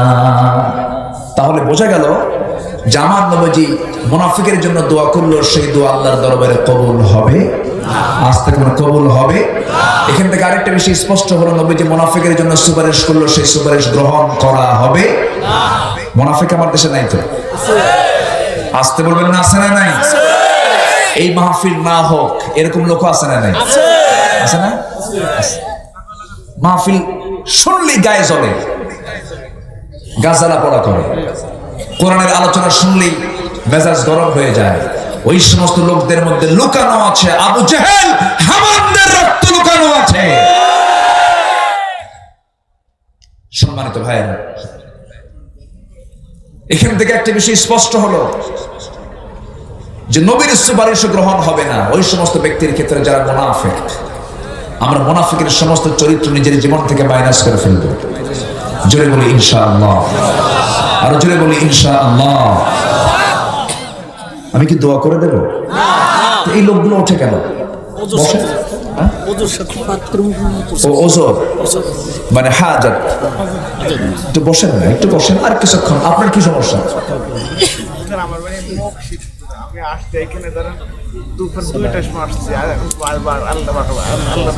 আপনি বসেন। আচ্ছা, আপনি বসেন। যে আপনি বসেন, হ্যাঁ আপনি বসেন, বসে পড়েন। আল্লাহ তুমি তাকে সুস্থ করো, জোরে বলি আমি। অসুস্থ মানুষ দোয়া চেয়েছেন, আল্লাহ তুমি তাকে শাফায়ে কামিলা আজরা দান করো। আপনি বসেন না, আপনি দাঁড়ালে তো অন্যজন কষ্ট পাচ্ছে। আপনি বসেন, মেহেরবানি করে বসেন। সম্মানিত ভাইয়েরা, মুনাফিক কাকে বলে? মুনাফিক কি সত্য কথা বলে না মিথ্যা কথা বলে? আমাদের সমাজে সত্যবাদী বেশি না মিথ্যাবাদী বেশি? আচ্ছা, আমাদের সমাজে আমানত রক্ষাকারী ব্যক্তি বেশি না আমানত নষ্ট করার লোক বেশি? আমানত ভঙ্গ করার লোকই বেশি। আচ্ছা, রাসূল বলেছেন মুনাফিকের আলামত হলো 4টা। এর মধ্যে 1 নম্বর আলামত হলো যখন সে কথা বলে কি বলে? মিথ্যা বলে। কথায় কথায় কি বলে? মিথ্যা কথা বলে। আমার দেশের নেতারা তো সব সত্যবাদী, বলেন সত্যবাদী না মিথ্যাবাদী? ম্যাক্সিমাম আমাদের নেতৃত্বের আসনে যারা আছেন, মিথ্যা দিয়ে তাদের রাজনীতি শুরু হয়। এই পৃথিবীতে একজন ব্যক্তির জীবনে একটা মিথ্যার ছোঁয়া ছিল না যিনি রাজনীতি করেছেন, তিনি হচ্ছেন মুহাম্মদ সাল্লাল্লাহু আলাইহি ওয়াসাল্লাম। অতএব সেই নেতৃত্বের দিকে আমরা ফিরে আসবো। জোরে বলি ইনশাআল্লাহ, আর জোরে বলি ইনশাআল্লাহ। আমার ভাইয়েরা, আমার বন্ধুগণ, আমার নবীজির ভিতরে আল্লাহ তাআলা যে গুণগুলো দিয়েছিলেন মোটামুটি আমরা 5টা বিষয় জানতে পারলাম।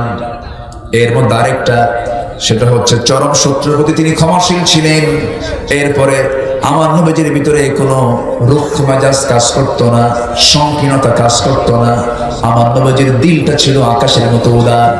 সবাইকে তিনি মাফ করে দিতেন, সবাইকে তিনি কাছে টানতেন। আল্লাহ তাআলা আমার নবীর ব্যাপারে বলছেন, فبما رحمة من الله لنت لهم ولو كنت فظا غليظ القلب لانفضوا من حولك فاعف عنهم واستغفر لهم وشاورهم في الأمر فإذا عزمت فتوكل على الله جبرون الله أكبر। আমার বন্ধুগণ, আল্লাহ তাআলা রাসূলকে বলছেন, হে রাসূল, আপনি যদি রূঢ় আচরণের মানুষ হতেন, আপনি যদি বদমেজাজি হতেন, আপনি যদি কড়া মেজাজের মানুষ যদি হতেন, আপনার সামনে কেউ আসতো না। আমার নবী যেমন একজন ব্যক্তি ছিলেন, অবাল বৃদ্ধ বনিতা, ছোট হোক বড় হোক, সমস্ত শ্রেণীর মানুষ আমার নবীর সামনে অনায়াসে বসতে পারত, কথা বলার সুযোগ পেত। সিরাতে এসেছে আমার নবীর সামনে ছোট্ট ছোট্ট বাচ্চারাও যখন সামনে পড়ে যেত, আমার নবীর সুন্দর মুস্কি হাসি দেখে তাদের খেলাধুলা ছেড়ে দিয়ে আমার নবীর চতুর্পার্শ্বে তারা বসে যেত। জোরে বলি সুবহানাল্লাহ। নবী যখন ঘরের মধ্যে যেতেন তখন তিনি আদর্শ স্বামী হয়ে যেতেন। রাসূল যখন শিশুর মাঝে যেতেন তখন তিনি শিশু প্রিয় নবী হয়ে যেতেন। রাসূল যখন নাতির সামনে দাঁড়াতেন তখন তিনি আদর্শ নানা হয়ে যেতেন। নানা কাকে বলে, এমন চরিত্র আল্লাহ পাক তাকে উপহার দিয়েছিলেন। আমার নবীর দুইটা নাতি ছিল ফেমাস, একজন হাসান আরেকজনকে হুসাইন। রাসূল বলেছেন, সাইয়্যিদা শাবাবি আহলিল জান্নাহ, এই দুইটা আমার হাসান হুসাইন হলো জান্নাতের সর্দার। জোরে করুন সুবহানাল্লাহ। নবীজি হুসাইনকে দারুণ মহব্বত করতেন। নবীজি কতটুকু উদার ছিলেন এবং কত তিনি সফট মাইন্ডের ছিলেন, নম্র মেজাজের ছিলেন। আমার নবীজি জুমার একদিন খুতবা দিচ্ছিলেন। জুমার খুতবা দিতে নিয়ে আমার নবীজি লক্ষ্য করে দেখেন হুসাইন রাদিয়াল্লাহু তাআলার সামনে লম্বা জুব্বা পরে পরে আসতেছে, জুব্বার কাপড়ের সঙ্গে প্যাঁচ লেগে বারবার পড়ে যাচ্ছেন। আমার নবীজি করলেন কি, সঙ্গী সঙ্গী ওয়াজিব খুতবা ছেড়ে দিয়া হুসাইনকে দূর থেকে কোলের মধ্যে করে নিয়া প্রথম কাতারে বসায় দিলেন। কিন্তু দুঃখজনক হলেও সত্য, আজকের মসজিদ অধিকাংশগুলোতে ছোট ছোট বাচ্চাদের আনাগোনা কম। ছোট ছোট বাচ্চারা মসজিদে গেলে পরে কিছু বুড়া চাচা আছে, চোখ এরকম বড় বানায়, আছে না? আছে না? এরকম আছে না? চোখ এরকম বড় বড় বানায়। হ্যাঁ, বাচ্চারা মসজিদে যেতে পারে না। কিছু কিছু বুড়া চাচা সারা জীবন তো নামাজ পড়ে নাই, বুঝলেন, বুড়া হয়ে গেছে, বাড়িতে বুড়িও পছন্দ করে না। আমি বুড়া চাচাদের আমি গাল দিচ্ছি না, বোঝার জন্য বলছি। ছোট ছোট বাচ্চারা মসজিদে যাবে, তারা সামনে দিয়ে হাঁটবে, খেলবে, হাসবে, কাঁদবে, আপনি কিচ্ছু বলতে পারবেন না, আপনি গুনাহগার হবেন।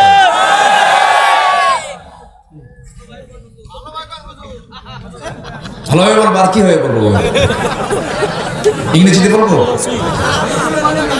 হ্যাঁ,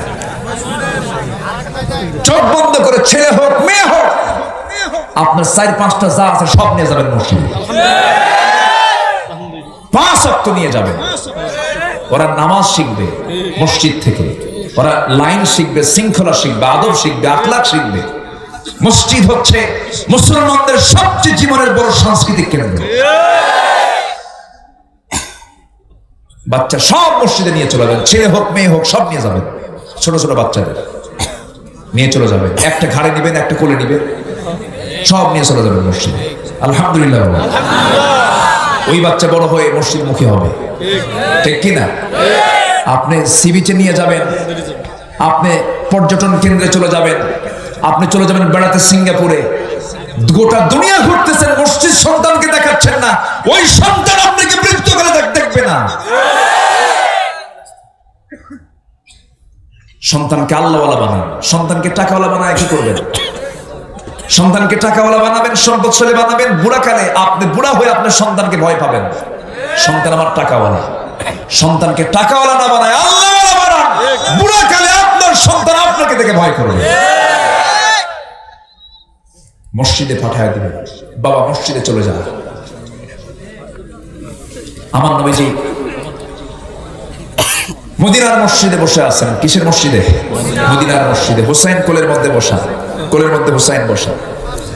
বাবে জিবরিল দিয়ে জিবরিল আলাইহিস সালাম নবীর সঙ্গে দেখা করতে আসছেন, হাঁটু গেড়ে দিয়ে নবীর সামনে বসে আছেন, সালাম বিনিময় করে বসে আছেন। ওহির কার্যক্রম শুরু হবে। রাসূলের কোলে কে বসা? হুসাইন বসা। রাসূল বলছে, না না, আমার সামনে কে এসে বসলো, তুমি তাকে চিনো? বলতেছে, না না, এই লোকটাকে মাঝে মাঝে আসতে দেখি, খুব সুন্দর পরিপাটি, মাথার চুলগুলো কত সুন্দর গোছালো, খুব সুন্দর চেহারা। এই লোকটা মাঝে মাঝে আসে, কিন্তু লোকটাকে দেখে আমার কেমন যেন মনে হয়। কেন? কোন সাহাবী আপনার সঙ্গে দেখা করতে আসলে খালি হাতে আসে না। কেউ খেজুর নিয়ে আসে, কেউ আঙ্গুর নিয়ে আসে, কেউ বেদানা নিয়ে আসে, কিছু না কিছু হাদিয়া তোহফা নিয়ে আসে। আহলে সুফার সদস্যরা না খেয়ে থাকে, তাদের কিছু উপকার হয়। কিন্তু এই লোকটা মাঝে মাঝে আপনার কাছে আসে, খালি হাতে আসে, একটু কিপটা মার্কা মানুষ। আমার নবী যে মুস্কি মুস্কি হাসি মারছেন আর চোখের ভাষায় বলছেন, জিবরাইল, আজকে তোমার যে কয়টা বাজবে আল্লাহই জানে। আমার নবী যে দেখেন ওহির কার্যক্রমকে থেমে দিয়ে শিশুকে সময় দিচ্ছেন। জোরে বলে সুবহানাল্লাহ। রাসূল কত আন্তরিক ছিলেন, কত তিনি বিনয়ী ছিলেন, কত তিনি উদার ছিলেন। আমার নবীজির এই আচরণ দেখি জিবরাইল আলাইহিস সালাম তিনিও বিব্রত বোধ করছেন। আহারে, আমি তো আসলাম নবীর কাছে ওহী নিয়ে, রাসূল তো হুসাইনকে নিয়ে ব্যস্ত হয়ে পড়েছেন। আমার নবীজি চুপ মেরে আছেন। আল্লাহ বলছেন, জিবরাইল, আমার প্রিয় দোস্তের প্রিয় নাতি হুসাইন যখন শক করে ফেলেছে, তোমার পকেটের মধ্যে হাত দিয়ে দেখো, তোমার পকেটের মধ্যে আঙ্গুরের ছড়া ঢুকানো হয়েছে। পকেটে হাত দিলেন, আঙ্গুরের ছড়া বের হয়ে গেল। আঙ্গুরের ছড়া বের করে ঝুলায় রেখেছেন। রাসূল তো টের পেলেন জান্নাতের আঙ্গুর। রাসূল বলছেন, না না, কে বলেছে? কৃপণ সাহাবী, দেখো তোমার জন্য টস টস আঙ্গুর এনেছে, তুমি খাও। এবার বলছেন, না না, এতক্ষণ ভাবছিলাম সাধারণ কৃপণ, এখন দেখি মারাত্মক কৃপণ। কেন? পকেট আঙ্গুর, তুমি আঙ্গুর বের করে না। জোরে বলে সুবহানাল্লাহ। বিশ্বনবী বিশ্বমানের চরিত্র। আল্লাহু আকবার। বিশ্বমানের চরিত্র। নবীজির সামনে 4 স্ত্রী এসে বলতেছে, ইয়া রাসূলুল্লাহ, আমাদের মধ্যে মারামারি লাগছে। কি লাগছে মারামারি? কি নিয়ে? আপনি কাকে বেশি ভালোবাসেন? আমরা 4 জনই বলি আমাকে বেশি ভালোবাসে, ও বলে আমাকে বেশি ভালোবাসে। সত্যি করে বলেন তো, আপনি আমাদের 4 জনের মধ্যে আপনি কাকে বেশি ভালোবাসেন? রাসূল বলেন, যে প্রশ্ন করছো একটু চিন্তা করতে হবে, যাও কালকে বলবো। চলে গেছে। সন্ধ্যা হতে না হতেই তিনি করলেন কি, 8টা খেজুর হাতে নিলেন। কয়টা? 2টা করে প্যাকেট করলেন। আম্মা জান আয়েশার ঘরে গিয়ে বলেন, আয়েশা রে, আমি তোমাকে 2টা খেজুর দিয়ে গেলাম, আর তোমাকে জানান দিচ্ছি আমি তোমাকে দারুণ ভালোবাসি, কিন্তু তোমাকে যে ভালোবাসি আমি বেশি, এই কথা কিন্তু অন্য কোন স্ত্রীর কানে দেওয়া যাবে না। দ্বিতীয় স্ত্রীর ঘরে গিয়ে 2টা খেজুর দিয়ে একই কথা বললেন। তৃতীয় স্ত্রীর ঘরে গিয়ে একই কথা বললেন। চতুর্থ স্ত্রীর ঘরে গিয়ে একই কথা বললেন। নবীজি চলে এলেন। পরের দিন সকালবেলা 4 জন বুক ভরা আশা নিয়া, মন ভরা আশা নিয়া নবীর সামনে হাজির হলেন। যখন বলা হলো, হুজুর, আপনি আজকে জানাতে চেয়েছেন আপনি সবচেয়ে কাকে বেশি ভালোবাসেন, রাসূল মুস্কি হাসি মেরে বললেন, আমি যাকে গতকালকে রাত্রিবেলা যাকে 2টা খেজুর নৌকা চুরি করে দিয়ে এসেছি, তাকেই সবচাইতে বেশি ভালোবাসি। যাও তো, আলহামদুলিল্লাহ, যারাকুল সুবহানাল্লাহ। বিশ্বনবীর জীবন এটা। কোন দিকে যাবেন আপনি? কোন দিকে যাবেন? স্বামী ফার্স্ট ক্লাস স্বামী না, ফার্স্ট ক্লাস না। আল্লাহু আকবার। যুদ্ধের দিকে যাবেন, আমার নবীর যুদ্ধের কুশলতা, আমার নবীর যুদ্ধের যে দক্ষতা, গোটা পৃথিবীর কোন সামরিক শক্তি আমার নবীর সঙ্গে সঙ্গে মিলবে না। আল্লাহু আকবার। কোন দিকে যাবেন আপনি? সমরনায়ক, মহানায়ক, বিজ্ঞানী। দুনিয়ার বিজ্ঞানী কই গেছে? পাথফাইন্ডার নিয়ে কোথায় গেছে? মঙ্গল গ্রহে গেছে, কোথায় কোথায় গেছে, গেছে ভালো কথা। এই তো সব এই আসমানে। আর আমার নবীজি এমন যানবাহনে চড়েছেন, পৃথিবীতে এই যানবাহন কখনো তৈরি হবে না। বোরাক রফরফে চড়ে প্রথম আসমান, দ্বিতীয় আসমান, তৃতীয় আসমান, চতুর্থ আসমান, পঞ্চম আসমান, ষষ্ঠ আসমান, সপ্তম আসমান পেরিয়ে সিদরাতুল মুনতাহা পেরিয়ে আরশ আজিমের মেহমান হয়েছেন। Marconi, Faraday, James Watt, Copernicus, Einstein, Dalton, Galileo, এই সমস্ত বিজ্ঞানীরা কিছু তথ্য দেওয়ার জন্য আমরা তাদেরকে মহাবিজ্ঞানী বলি। আর আমার নবী কত বড় মহাবিজ্ঞানী ছিলেন! অতএব সব নেতৃত্ব ছেড়ে, সব আদর্শ ছেড়ে আমার নবীর আদর্শই হবে আমার জীবনের আদর্শ। রাজি আছেন কারা কারা? হাত উঁচু করে দেখেন মুসলমান।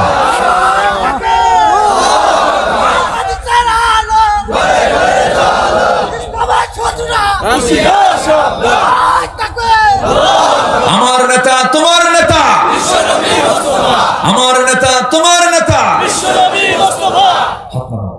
আল্লাহ কবুল করুন।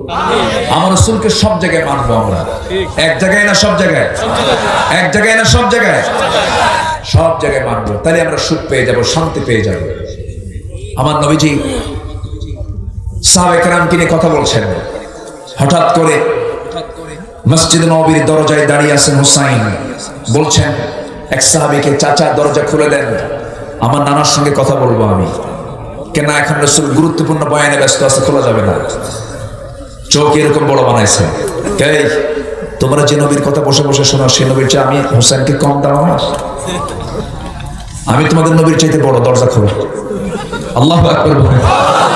হুমকি ধামকি দিয়ে দরজা খোলায় নিছে। সাহাবী মনে মনে চিন্তা করতেছে যে যেমন বাপ তেমন বেটা, এখন কোন হিকমতে এখন যদি দরজা না খুলে আরো কিছু বলতে পারে, অতএব দরজা খুলে দিই। তিনি দরজা ক্লিয়ার করে ভিতরে ঢুকে গেছেন। বাপও তো কম না, প্রচন্ড মেধাবী ছিলেন সাইয়েদনা আলী। এত মেধাবী সাহাবী অন্য কোন সাহাবী ছিলেন না, তাকে কেউ ঠকাতে পারে না। সাইয়েদনা আলী, তার ছেলে হচ্ছেন হুসাইন ইবনে আলী রাদিয়াল্লাহু তাআলা। আমার নবী সাহাবায়ে কেরামকে নিয়ে খেজুর খাচ্ছেন, সামনে জামাই আলী বসা। খেজুর খেতে খেতে আমার নবী যে খেজুরগুলো খান, আর বিচি আছে না, বিচিগুলো আলীর সামনে রেখে দিচ্ছেন।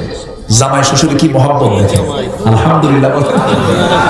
খেজুর খাচ্ছেন রাসূল, গোশতগুলো খেয়ে বিচিগুলো সামনে আলীর সামনে রেখে দিচ্ছেন। উনি মুস্কি মুস্কি হাসি দিচ্ছেন।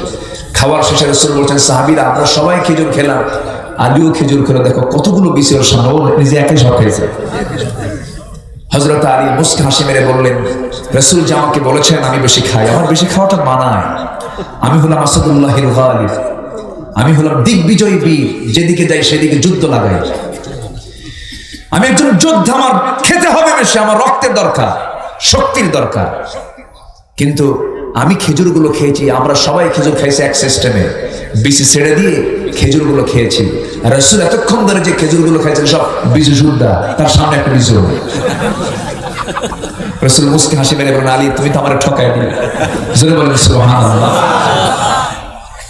তার ছেলে হচ্ছেন সাইয়েদনা হোসেন রাদিয়াল্লাহু তাআলা। আস্তে করে করলেন কি, দরজা ক্লিয়ার করে একটা হুমকি ধামকি দিয়া ভিতরে ঢুকছেন। নবীর সামনে যায় আর হাসে না। রাসূল বলছেন, না না তোমার মুখে হাসি না দেখলে তোমার ভালো লাগে না। না না হাসবো না তো, তোমার সাহাবীরা আমার সঙ্গে ভালো আচরণ করে না। সুবহানাল্লাহ বলবেন না? রাসূল কত নম্র ছিলেন, কত বিনয়ী ছিলেন, রুক্ষ মেজাজ তার মধ্যে কখনো কাজ করতো না। আমার নবী এবার বললেন, না না কি হয়েছে তোমাকে, কে কি বলেছে বলো। এবার বলছেন, না না আমি তোমার সঙ্গে কথা বলবো, বেশি সময় নেব না, তবে শর্ত হলো তোমার সমস্ত সাহাবীদেরকে একটু ডেকে আনো। সব সাহাবীকে ডেকে এনে সামনে হাজির করে এবার বলছে, না না তুমি একটু শুয়ে পড়ো। রাসূল শুয়ে পড়লেন, বুকের উপরে বসে বলছে, না না আমার সবচেয়ে প্রিয় বসার জায়গা হলো তোমার বুক, তোমার বুকের উপরে বসেছি আমি। না না আমি তোমাকে আজকে বেশি প্রশ্ন করব না, মাত্র 3টা প্রশ্ন করব। এই 3টা প্রশ্নের জবাব তোমাকে দিতে হবে। না না কেন প্রশ্ন করবা? না না আমি তোমার চাইতে সব দিক থেকে বড়। রাসূল বলছেন, তুমি আমার চেয়ে কেমন করে বড় হলে, বয়সে ছোট, তুমি আমার নাতি, কেমন করে তুমি বড় হবে। এবার বলছে, না না নাম্বার 1 প্রশ্ন, তোমার আব্বার নামটা কি? রাসূল বলছেন, আমার আব্বার নাম আব্দুল্লাহ, বাড়ি কোথায়? মক্কায়। কোন বংশ? কুরাইশ বংশ। এবারে তিনি বলছেন, ও না না আপনি তো নিশ্চয়ই জানেন আমার আব্বার নামটা কি। আমার আব্বা হলেন দুনিয়ার সমস্ত কাফির বেঈমানদের জন্য আল্লাহ তাআলা যাকে আল্লাহর সিংহ করে, আসাদুল্লাহিল গালিব করে যাকে পাঠানো হয়েছে, আমার গর্বিত পিতা আলী। আমার পিতাকে এক পাল্লায় দিয়ে দেন, আপনার পিতা আব্দুল্লাহকে এক পাল্লায় দিয়ে দেন। আল্লাহর কসম করে বলি, আমার আব্বা আলীর ওজনটাই আপনার বাবার চাইতে বেশি ভারী হয়ে যাবে। এবার বলছে নাম্বার 2, নানা প্রশ্ন হলো আপনার মার নামটা কি? আমার মার নাম হলো আমেনা, বাড়ি তার কোথায়? মদিনায়। আপনার নানার নাম কি? ওহাব জোহরি। আমার আম্মার নাম, আপনার আম্মার নাম আমেনা। এতটুকুই তার পরিচয় শেষ, এতটুকুই তার পরিচয়ের আগেও কিছু নাই, পরেও কিছু নাই। কিন্তু নানা আপনি তো জানেন আমার মার পরিচয়টা কি? আমার মা এমন একজন মা, যে মাকে আপনি একদিন না দেখলে আপনি বিশ্বনবী থাকতে পারেন না। আমার মা হচ্ছেন আপনার দেহের টুকরা, আপনার কলিজার টুকরা। জান্নাতের সমস্ত জান্নাতের রমণীদের সর্দারিনী খাতুনে জান্নাত মা ফাতিমা, আমার মাকে এক পাল্লায় দিয়ে দেন, আপনার মা মেনাকে এক পাল্লায় দিয়ে দেন। আল্লাহর কসম করে বলি, আমার মা ফাতিমার ওজনটাই ভারী হয়ে যাবে। আমার নবী মুস্কি মুস্কি হাসি মারেন, কিন্তু চোখের কোনা বেয়ে টপ টপ করে পানি পড়ে হারে।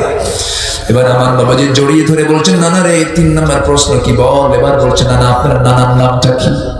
আমার বাবাজি বলছেন, আমার নানার নাম হলো ওহাব জোহরি, বাড়ি তার কোথায়, মদিনায়, কি করতেন, ব্যবসা করতেন। নানা আপনার নানার নাম যে ওহাব জোহরি, এতটুকুই তার পরিচয় শেষ।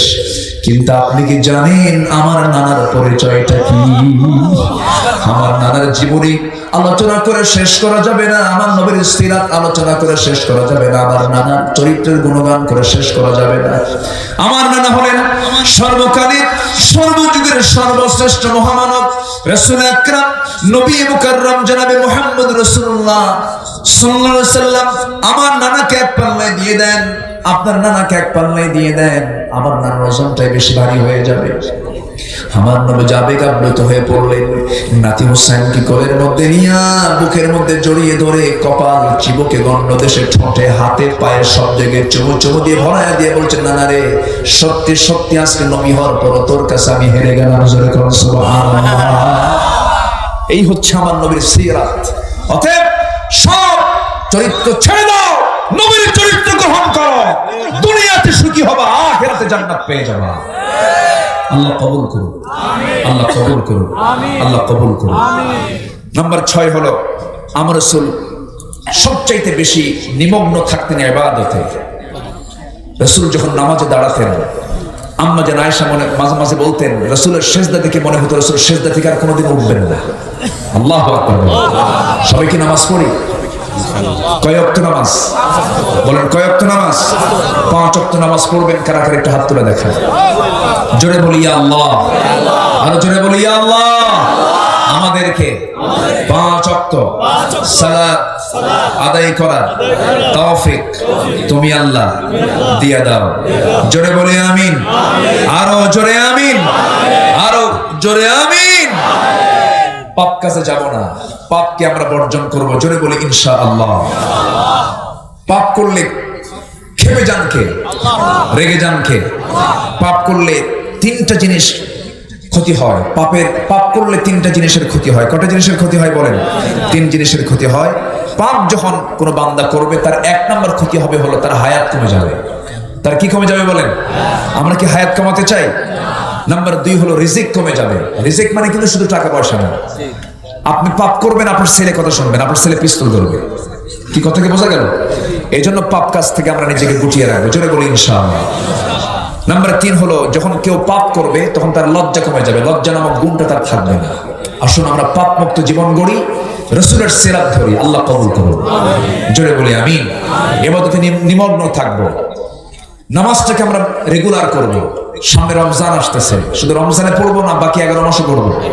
আল্লাহ তুমি সবাইকে দিন বোঝার, ইসলাম বোঝার তৌফিক তুমি আল্লাহ সবাইকে দিয়ে দাও। আচ্ছা, নাম্বার 7 হলো আমার নবীজি বাহ্যিকতা প্রদর্শন কখনো করতেন না। আমাদের সমাজে লোক দেখানো কিছু মুসলমান আছে না নাই? লোক দেখানো হাজি, লোক দেখানো নামাজি আছে না নাই? আচ্ছা, এগুলো করবো না। এগুলো করলে তখন এটা রিয়ার মধ্যে পড়ে যাবে, শিরকের মধ্যে পড়ে যাবে। রাসূলের এই সুন্নাহকে আমাদের জীবনে ফলো করার তৌফিক তুমি আল্লাহ দিয়ে দাও। আসুন আমি আর কথা না বাড়িয়ে যতটুকু কথা হলো, যা বলেছি, আল্লাহ যেন আমাদের বাস্তব জীবনে এগুলো আমলে নিয়ে আসার তৌফিক দান করেন। হ্যাঁ জি জি।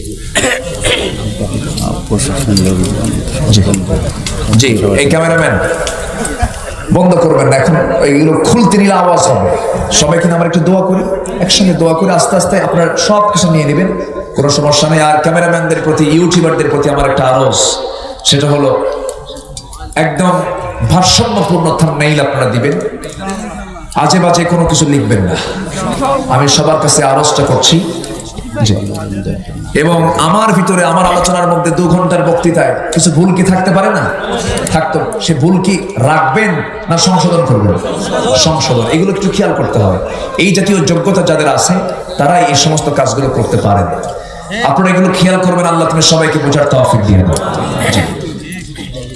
আসুন আমরা আর দেরি করবো না, আমরা আল্লাহর কাছে চাবো। আমরা চাইবো কার কাছে? আল্লাহর কাছে আমরা চাবো। জি, সবাই বলে সুবহানাকাল্লাহুম্মা আশহাদু আন লা ইলাহা ইল্লা আনতা আস্তাগফিরুকা ওয়া আতুবু ইলাইকা। চিৎকার মেরে বলি, ইয়া আল্লাহ, আমার জীবনে সগীরা কবীরা, ছোট বড় সব গুনাহ তুমি আল্লাহ মাফ করে দাও। জোরে বলুন, ইয়া রাব্বাল আলামিন, ইয়া রাব্বাল আলামিন। সবাই নামাজের মতো করে বসি, তাশাহুদের সূরাতে বসি। আগামীকালকে সবাই আসবো। আগামীকালকের মেহমান যারা আছেন তারাও দেশ বরেণ্য এবং অনেক বিচক্ষণ, তাদের মুখ থেকে অনেক মুক্তা সুদেশ কথাগুলো শুনবেন। আছেন কালকে আমার প্রিয় ভাই কামরুল ইসলাম সাইদ আনসারি, আছেন আমার অত্যন্ত প্রিয় কাছের ভাই আব্দুর রহিম আল মাদানী, আর কি আছেন, এবং আজকে কালকে আসবেন আরেকজন, মানে নতুন মুখ, মাওলানা মাহমুদুল হাসান আসবেন। সবাই সদল বলে বন্ধু বান্ধব নিয়ে মাহফিলে হাজির হবো। জোরে বলি ইনশাআল্লাহ। আমি সবার কাছে দোয়া চাই, সবাইকে আমার জন্য দোয়া করবেন। সবাই দোয়া করবেন তো? আমিও দোয়া চাই, দোয়া করি। অনেকে একটু গজল শুনতে চেয়েছেন, শুনবেন? গজল শুনবেন? রাজি আছেন?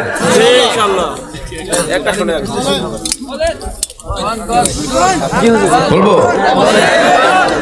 এসো না আল্লাহর নামে গান গাই, এসো না মন প্রাণ জোড়াই, এসো না মন প্রাণ জোড়াই। আল্লাহু আকবার বলো, আল্লাহু আকবার, আল্লাহু আকবার বলো, আল্লাহু আকবার।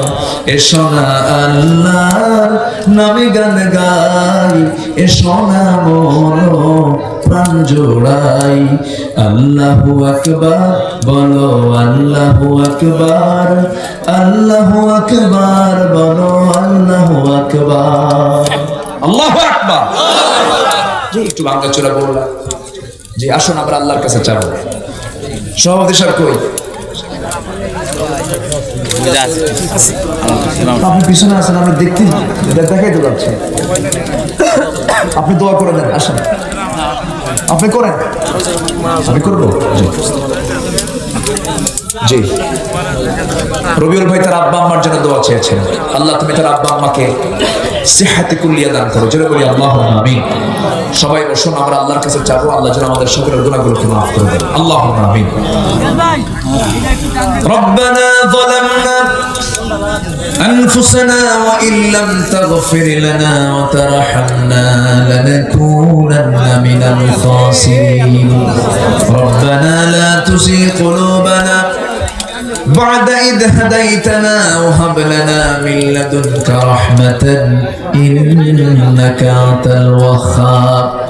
গভীর রাত, নিঝুম রাত, ঝিমানো রাত্রিতে চাঁদের মতো হাজারো মুসলমান নরনারীকে নিয়ে তোমার কালাম থেকে কিছু কথা বলেছি। গুনার বোঝা মাথায় নিয়ে কাঙ্গাল ভিখারির মতো দুটো হাত পেতে আছি। আল্লাহ, গুনার দিকে নজর দিও না, বান্দা মনে করে তামাম জীবনের গুনাহগুলোকে মাফ করে দাও। আল্লাহ তাআলা আব্বা আম্মার জন্য কি দোয়া তাও তুমি শিখিয়ে দিয়েছো। চক্ষুটা বন্ধ করুন, আল্লাহর শেখানো দোয়া পড়ে সবাই আওয়াজ দিয়ে বলুন, রব্বিরহামহুমা কামা রাব্বায়ানি সগীরা, রব্বিরহামহুমা কামা রাব্বায়ানি সগীরা। আল্লাহ তাআলা বিশেষ করে এই মাহফিলের আয়োজন যারা করলেন, শোনার জন্য যারা কষ্ট করে হাজির হলেন, বিনিময়ে কিয়ামতের কঠিন ময়দানে যেদিন কেউ কাউকে চিনবে না, এমনকি মা সন্তানকে পর্যন্ত স্বীকার করে বসবে, যেদিন মানুষ কাঁদতে কাঁদতে চোখের পানিগুলো ফুরে যাবে, চোখ থেকে রক্ত বের হওয়া শুরু হয়ে যাবে, সেই কঠিন মুসিবতের দিনে এই মাহফিল সবার জন্য তুমি আল্লাহ নাজাতের মাধ্যম বানায় দিবা। আল্লাহ তাআলা তোমার বান্দাগুলো কি এমন সময় হাত তুলেছি যে সময় গোটা দুনিয়া জুড়ে অশান্তির আগুন দাও দাও করে জ্বলছে আল্লাহ। মুসলমানদের পায়ের তলায় মাটি নাই, তুমি আল্লাহ ওমরের মতো একটা নেতা মুসলিম বিশ্বের জন্য পাঠায় দাও। সাইয়েদনা আবু বকরের মতো একজন নেতা তুমি মুসলিম বিশ্বের জন্য পাঠায় দাও। আয় আল্লাহ তাআলা ক্রান্তি লগ্নে মুসলিম উম্মাহকে একটা প্ল্যাটফর্মে আসার তৌফিক তুমি আল্লাহ দিয়ে দাও। আমার রবিউল ভাই ভাগ্যবান মানুষের নাম, তুমি তার খেদমতকে কবুল করে নাও। আব্বা আম্মার জন্য দোয়া চেয়েছেন, তাদেরকে তুমি আল্লাহ সেহাতে কুল্লিয়া দিয়ে দাও। সন্তানগুলো আছে তাদেরকে তুমি আল্লাহ দিনদার ইমানদার পরেজগার হিসেবে তুমি আল্লাহ কবুল আর মঞ্জুর করে নাও। এই দুনিয়া ছেড়ে সব চলে যাব রে আমরা, আল্লাহ এমন ভাবে আমাদেরকে যাওয়ার তৌফিকটা দিয়ে দিও যে এইভাবে গেলে পরে তোমার কাছে আমরা ধরা খাবো না। আয় আল্লাহ তাআলা তোমার বান্দাগুলো কি নিয়ে হাত তুলেছি, তোমার বান্দাদের মনের জ্বালা কি তুমি আল্লাহ ভালো করে জানো। কার কি সমস্যা তুমি আল্লাহ ভালো করে বোঝো, কার কি চাওয়া তুমি আল্লাহ ভালো করে জানো। মেহেরবানি করে যার যার সমস্যা তুমি আল্লাহ দয়া করে সমাধান করে দিও আল্লাহ। এই গ্রামের প্রতি তোমার খাস রহমত নাযিল করো, বাসবাড়ির প্রত্যেকটা ঘরকে তুমি আল্লাহ ইসলামের দুর্গ বানায় দাও। ঘরে ঘরে খাদিজা